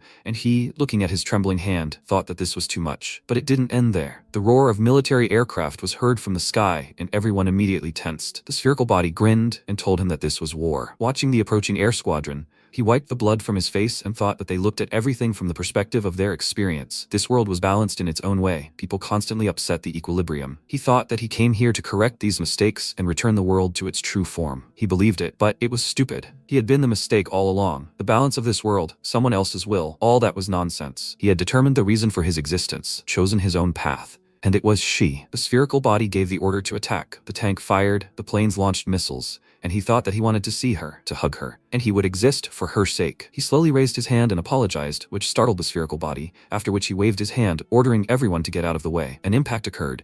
Explosions were heard in the sky, and the road split, and the tanks fell into the resulting fissure. Meanwhile, Ground Operations Command received a message. A soldier turned to the commander and informed him that the defensive line in Dongtan could no longer be held. The man nodded, thinking that it had been destroyed, but just in case, he decided to clarify and asked what exactly he had been reported. The soldier answered him that Li Jane had not killed anyone. At the present time, he, having broken through the defensive line, is rapidly moving towards Sejong, and because of this, the spherical body was very nervous. Meanwhile, the roads were blocked. Seeing a truck approaching them, the soldiers became nervous, and then Jane, standing on the roof of the transport, sharply spread his arms to the sides, scattering the soldiers and obstacles. Having cleared the way, they drove on, and the spherical body thought that he was as if immortal. What was he planning? Waving his hand, it again took possession of the pilot, and the plane rushed straight at the truck. The girls became nervous at what they saw, after which MC jumped, rushing towards the plane, and he prevented it from colliding with the truck. Meanwhile, the fugitive sharply jerked the steering wheel, turning the truck, and Jane tried to stop the plane, and he successfully did it.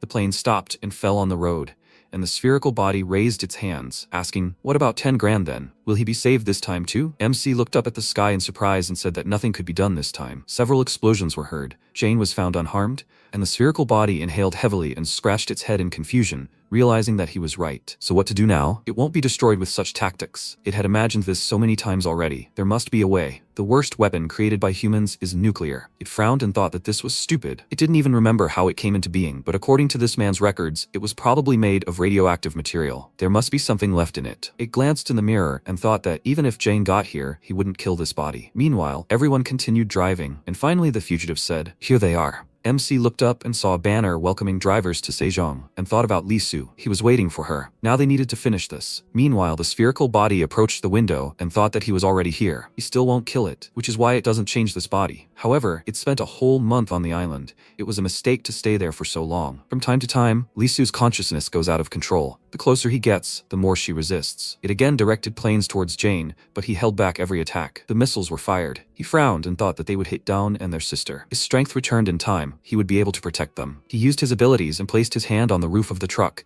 and then an explosion was heard. The pilot peered into the cloud of smoke and dust, and soon a truck drove out. Fortunately, everyone was safe. MC looked up at the opponents and jumped high, heading towards them, which frightened the pilot, and then an explosion was heard. The pilot was unharmed. He glanced in surprise at Jane, who was nearby, who meanwhile grabbed the debris and threw it at the other two planes. Explosions rang out in the sky again. He rushed down, simultaneously lowering the pilots, and landed on the roof of the truck. After that, he looked at his trembling hand and thought that he was sure that all of this was irrational, but everything was fine. Looking at the sign, he realized that they were there. Ahead was the Sejong City Administration. An hour passed, and now they were back to the very beginning. Heavy breathing, blood on his face, shabby clothes. MC stood on wasteland and looked tired. He stared into space, remembering his mother, and an image of Lee Su appeared in his head. When they were sitting together in a cafe and he was also staring into space, she called out and said that she told him not to look like that while there were people near him. He immediately looked up and saw a pile of military equipment, soldiers, and bodies lying next to him around him. Looking at the army, he apologized,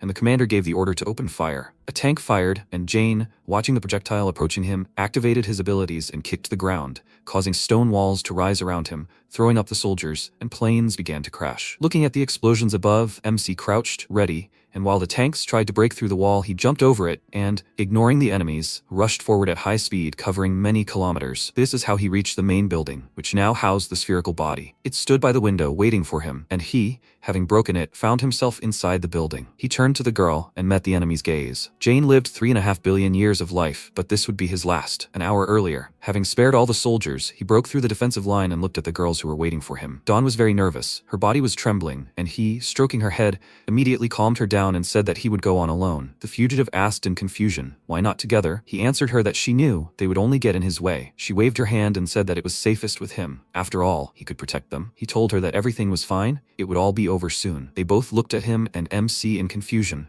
looking down at Dawn, thinking that before meeting him, she was smiling so widely, and he ruined everything. He turned and set off, asking them for forgiveness. Before he finally left, he thanked them, and they watched him go. Currently, the spherical body said that he finally got here. And now what? What will he do? Jane said that he will make it get out of her body. In his thoughts, he turned to the girl, asking, can she hear him? If he had decided, he would definitely get her out, but he himself would not be safe. The creature asked, he understands that he is hurting himself, right? He remained silent. Meanwhile, the girls settled down near a tall tree on a hill overlooking the administration building. Dawn said that this was all so strange, and the girl asked if she had only just realized that Jane was strange. She answered, no. She remembered his words before leaving and said that he was different. and it was as if he was saying goodbye to them. The fugitive understood what she was talking about, and they continued to observe the administration building. MC, meanwhile, said that today they would both die. The spherical body became wary, asking if he was ready to die for someone. He confirmed this and confidently added that he would do it, and it, noticing how he clenched his fist, told him to stop. Unlike him, it had 2 lives. He would kill them both. He remained silent, and the creature said that nothing had changed. Lisu was still a part of it. She was a hostage. He thought about something and, noticing the word hostage, said that it was acting just like these people. If he died, he would have no reason to keep Lisu alive. He prepared himself, giving his body strength, clenched his fist and said that he had promised it. The creature paused and said that it understood everything. He doesn't think that this body is the only trump card, does he? The creature looked up at him and said that it still had one. After these words, it raised its hand, and loud footsteps were heard outside the room, after which the door swung open and people ran in. Looking at them, Jane only sighed heavily and said that they were useless. The creature clenched its fist and said, while he was getting here, he gave all his strength so as not to kill people. He became wary, and when people ran past him, he looked around in surprise. They were heading towards the spherical body, and then he realized that he wasn't their target. They pounced on the creature, covering it with themselves, and MC immediately rushed towards them, thinking that he knew what it was up to, but he needed to figure it out. People began to turn around. He didn't take his eyes off them, and when they fully turned towards him, he saw their withered faces. Then someone's hand reached out to him. The creature grabbed his face, and the people began to turn into one single mess. Jane saw how this mess became part of the spherical body. Then it attacked him, slamming his head into the floor. There was a roar. The impact was so strong that they broke through several floors, rushing downwards, and the girls, meanwhile, watched in shock at this destruction. There was an explosion. The building collapsed, and dust rose into the air. MC emerged from the rubble, caught his breath, and looked at his opponent. Only now the girl's skin had turned purple, and the spherical body's powers had increased. For a few seconds, they simply stood and looked at each other, hesitating to attack, and Jane breathed a sigh of relief, seeing that part of Lisu was still alive. After that, the spherical body suddenly jerked to the right. MC followed it with his gaze and ducked, dodging the blow, which cut off a piece of the wall next to him. The creature smiled. He turned and hit it in the face, throwing it aside at high speed. The creature hit its back against a high-rise building. Its body pierced several more buildings and finally stopped. It sank to the ground and, looking up at Jane, who had already managed to catch up, thought, he came to save her, right? He clenched his fist harder, then punched forward, and a huge destructive force was directed towards the building behind the creature, shattering it into tiny pieces. It followed the falling debris, then climbed onto it, and MC asked if it was going to keep running. The creature didn't answer. It measured him with its gaze and thought that now it could see everything. Plants, earth, sky. This guy was borrowing the powers of nature. It shook its head in disgust and called him a cowardly idiot, then waved its hand, and Jane, hearing footsteps and screams behind him, turned around. The enemy sent a bunch of soldiers at him, and he asked, again? It sucks out people's strength like a parasite. The spherical body smirked, saying that it wouldn't have thought of that on its own. MC became wary, and the creature said that its strength was formed under the influence of the body's owner. In other words, it was all thanks to Lisu. The soldiers began to climb the debris, rushing towards the creature, and Jane said that it was all nonsense. The spherical body asked what he knew about her. Well, it knew absolutely everything about her. Deep down, Lisu hates people. He remained silent, and while people were swarming around the creature, it asked with a smirk, did he hear? He can't save her. That girl is on the other side. These words left him quite devastated. In the past, Lisu's apartment was sealed by the police, and inside was a photo of her and her friend. Currently, MC continued to watch as the spherical body absorbed the soldiers without taking his eyes off it. Somewhere deep in Lisu's soul, memories lurked. Her father owned a small business. He was a warm person who treated his employees like family. She has a great mom and dad, a harmonious family. She grew up without knowing any hardships. But one day her dad's company went bankrupt due to fraud by employees he trusted, whom he loved like family. Since then, instead of gifts filling the house on holidays, it was filled with various letters with notifications. She couldn't take it anymore and left her father. Her friends' attitude towards her also somehow changed. Then the situation, those people, everyone disgusted her. Soon she transferred to a new school, and the teacher introduced her to the other students, saying that she was from Seoul. At her previous school, she was number 1. He hoped everyone would follow her example. He asked her to introduce herself, and she simply greeted her new classmates and said that she relied on them. Of course, such a boring greeting did not cause any reaction. Only one guy in the class applauded her, and she looked at him gloomily. Dawn was also in this class,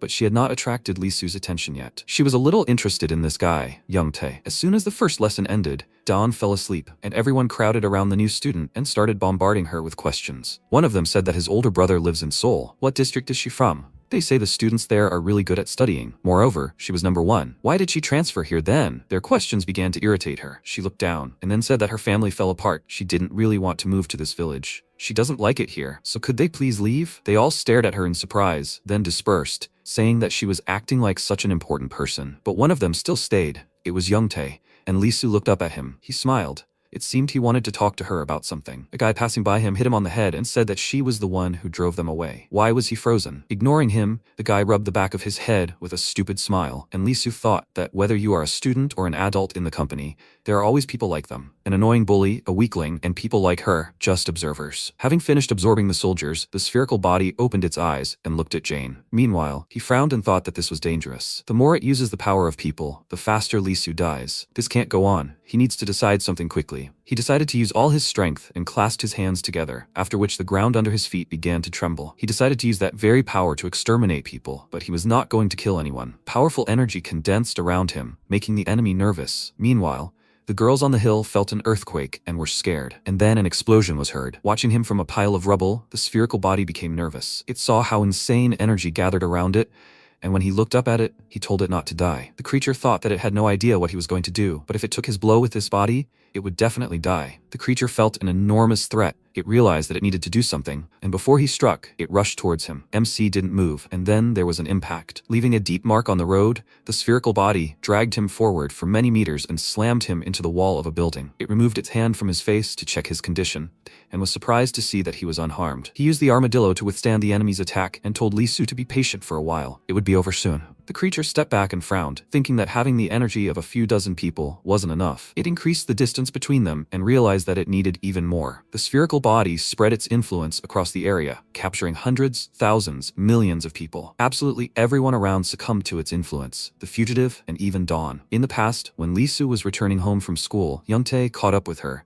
and she asked what he wanted. He showed her a container with an insect, and said it was the biggest bug he had ever caught. Maybe she wants to take it? She looked at the beetle and asked, is he a complete idiot? He said with a smile that it was a stag beetle, and she sighed heavily, thinking, what's wrong with him? She asked why he wanted to give it to her. He answered that he was just interested in something. Others scare him, but she doesn't. She asked what exactly he was interested in, and he said that his grandmother said that there is a kingdom of heaven above the clouds. Dawn said that this was a lie. She asked, does that mean someone died in his life? He answered her that both his parents had died, and asked, that kingdom in heaven, does it not exist? She hesitated with an answer, and only after a few seconds said that it does exist. Is that all? Let him not follow her anymore. She continued walking, and he, having thanked her, wanted to say something else, but she told him to stop. He thanked her again happily and waved his hand at her, wishing her a safe journey, and then left. A new day had arrived. She was sitting in class as usual, and Dawn approached her, asking if she had crossed paths with Youngtae yesterday. At first, she didn't understand who she was talking about, but quickly remembered that stupid boy and confirmed it. Dawn said that he had mentioned that he would go see her, but then he didn't come home, and today he wasn't at school. What happened between them yesterday? She answered him that he asked if the kingdom of heaven existed, and she answered him, that was all. The girl thought for a moment and said that it was all because of her. Because of her, he went to that kingdom. She asked displeasedly, why because of her? And how can a person go there anyway? The girl pointed out the window and asked if she could see a mountain covered in clouds. He went there after talking with her. Lisu frowned, and Dawn told her to go look for him, and she asked, confused, why she should do that. They had a lesson soon, after all. Dawn said she was scared to go up the mountain alone, and she refused,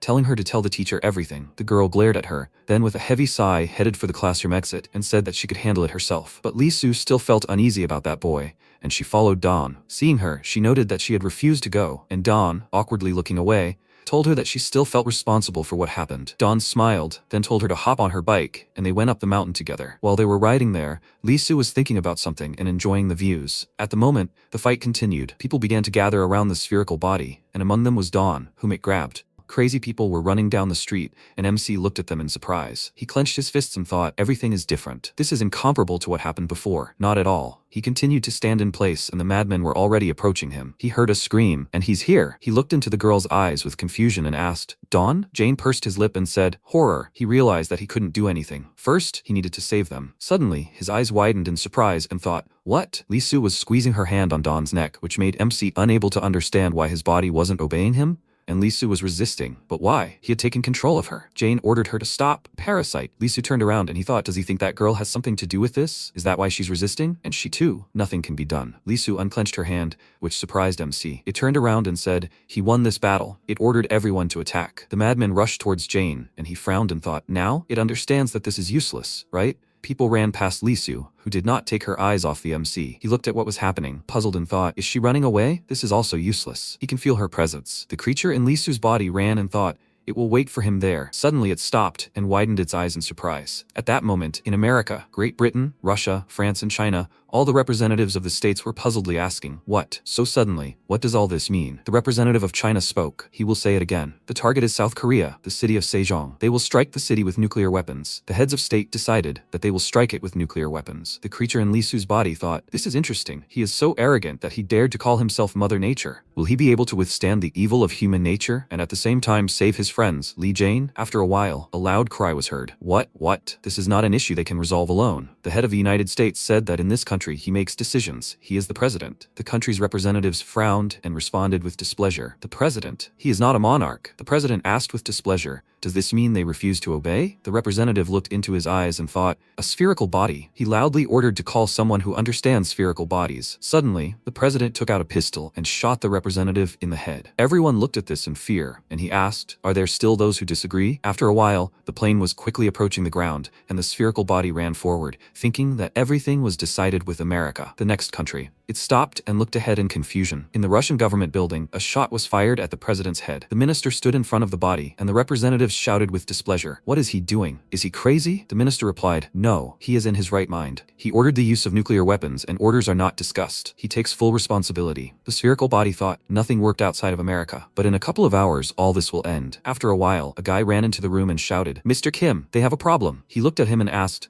what? The guy shouted loudly, an American plane. They were informed that the states want to launch a nuclear strike on Sejong. They have a 9-hour flight to them. They must evacuate. Sun Young lowered his head and thought, this country? No, the whole world. Some time ago, the creature in Li Su's body put its hand on his head and said, he started a world war. Everyone will take him for a military dictator, but there is no need to worry, then no one will remember him. After all, it will destroy all life on this planet. Sun Young thought, in the end, it started its plan. But, he asked, where is he now? The guy asked again, what? Who is he talking about? Sun Young remained silent and then said, Li Jane. At that moment, the MC was standing in the square, and huge crowds of maddened people continued to run towards him. The preparation is complete. He never thought that this day would come. He is like the whole world now, and he is capable of anything. Jane created a flow of mana and began to spread it in different directions. He continued to spread it, looking at the people ahead. Suddenly, everyone came to their senses and began to look around. Dawn asked, what the? Why is she here? She looked up and said, Jane. At that moment, somewhere far away, a creature in Li Su's body was running. It turned around, and the MC had already moved forward. It screamed, Jane. MC grabbed the spherical body by the face and sent mana through the body. It thought, the power is leaving the creature. Could it really be this guy? Jane said, yes, it and him. Right now they will disappear. It screamed, how dare he say this? Because of some person. He's declaring that he's going to die. MC thought, that's right. He's killed countless people and so does it.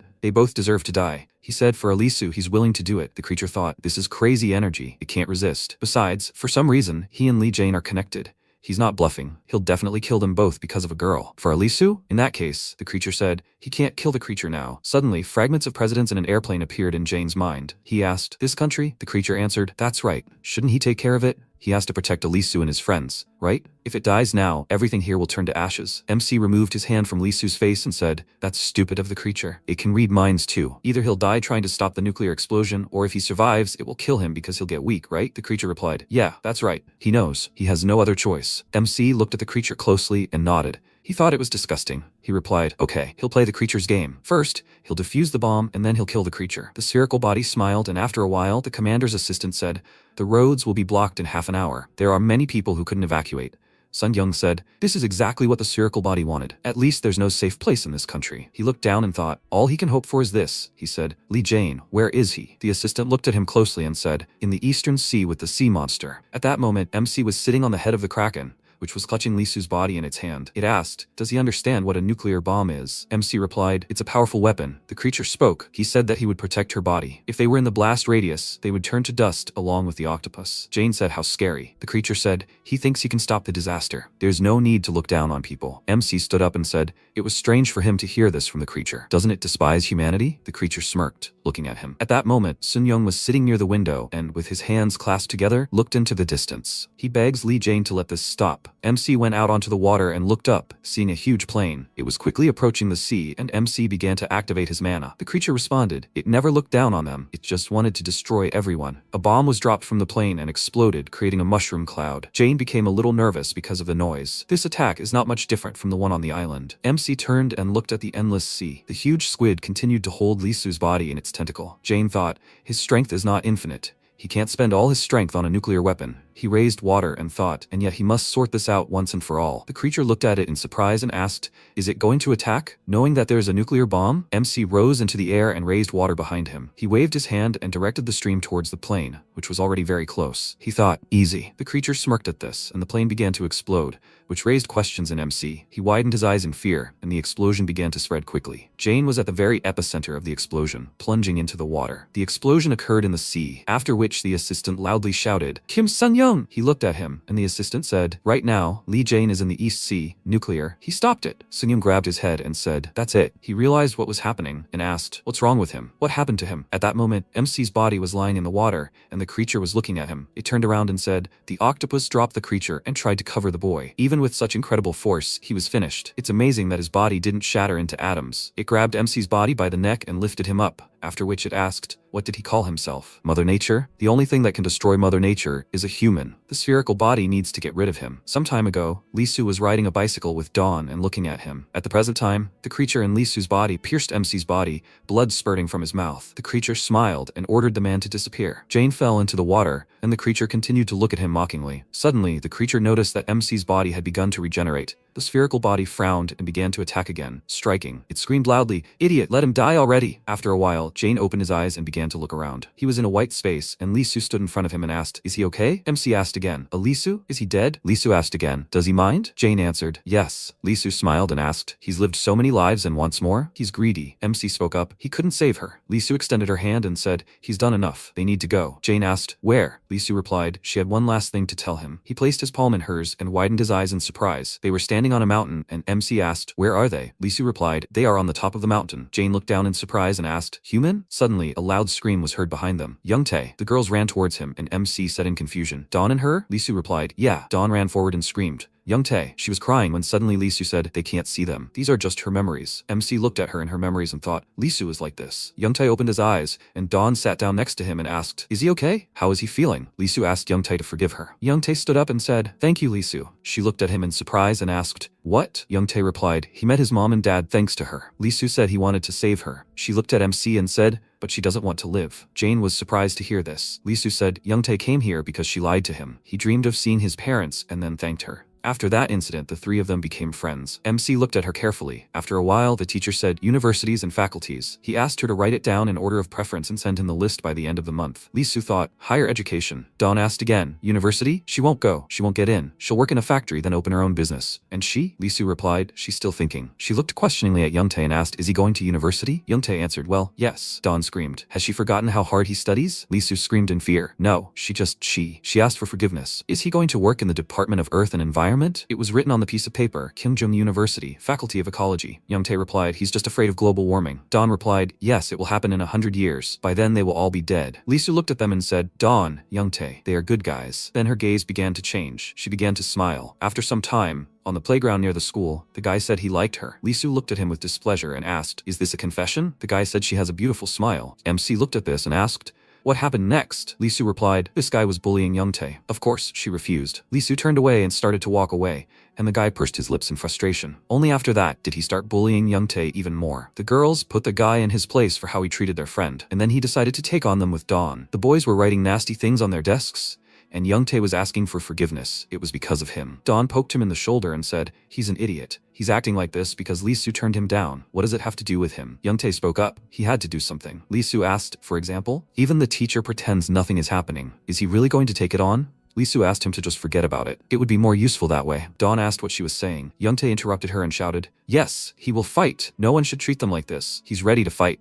Lisu turned around and replied, "It's his business night." Dawn shouted after her, "Lisu." At that moment, MC and Lisu were standing behind and watching what was happening. She looked away and spoke. She was only thinking about how hard Youngtae would get it, but not about his feelings, not why he decided to protect her. After a while, when the sunset was already in the sky, the guy asked what he just said. Let him repeat it. Youngtae stood in front of him, shaking with fear, and saying, "Lisu and Dawn, let him not dare hurt them." The guy grinned and asked, "Have you become brave, kid?" He lived a wonderful life. Now the same death awaits him. He began to approach Youngtae, who was standing at the edge of the roof. At that moment, the students were in the classroom, and Lisu was trying to wipe the crude writing off her desk. She looked out the window, when suddenly she saw guys flying past. Youngtae grabbed the guy and threw himself and him off the roof. Lee Su's eyes widened in fear and froze. This also attracted the attention of the other students, who began to ask, "Did they see? What? Someone fell there." Everyone went to the window and started talking, but Lee Su didn't hear their words. She kept looking out the window. Some time ago, the guy started hitting Youngtae and yelling, "What's he doing? He's sticking his nose in everything. He's getting under his feet. He's a jack of all trades. Is this all because of that girl? He'll kill him. And her too." Youngtae grabbed his head and the guy pushed him aside. He got really close to the edge, when suddenly Youngtae grabbed him and they fell down. Everyone was shocked, looking out the office window. The guy was lying on the ground and screaming in pain, and Youngtae couldn't be saved. That's how Youngtae died. Sometime later, Lee Su was standing in front of his portrait and his grandmother was sitting to the side. Dawn was in a really hard time, but Lee Su, honestly, wasn't even upset. She remembered his words that no one should treat them like that. He was ready to fight. Is it her fault in what happened? Lee Su said, "It's scary, horrible." MC looked at her, but remained silent. A simple police investigation. After Youngtae's death, nothing has changed. She became disillusioned with humanity and herself. Lee Su sat by the window and remembered fragments of her life associated with Youngtae. She wrote down the same university on her first choice sheet that Youngtae had written down earlier. She didn't feel responsible for it. She just took everything from life from then on, until she met him. MC, who didn't remember anything, in his uncomprehending eyes she saw Youngtae, and she remembered the mistakes of the past, redemption, between him and her. Currently, Lee Su said, "That's all." But she was tired. She was fed up with everything. She went to MC and hugged him, after which she said that he didn't need to save her Jane. He woke up and the creature was attacking him and ordering him to die. Suddenly it froze and Jane thought, Lee Su, there was nothing left of her. Everything was gone. No, she's still here. In MC's subconscious,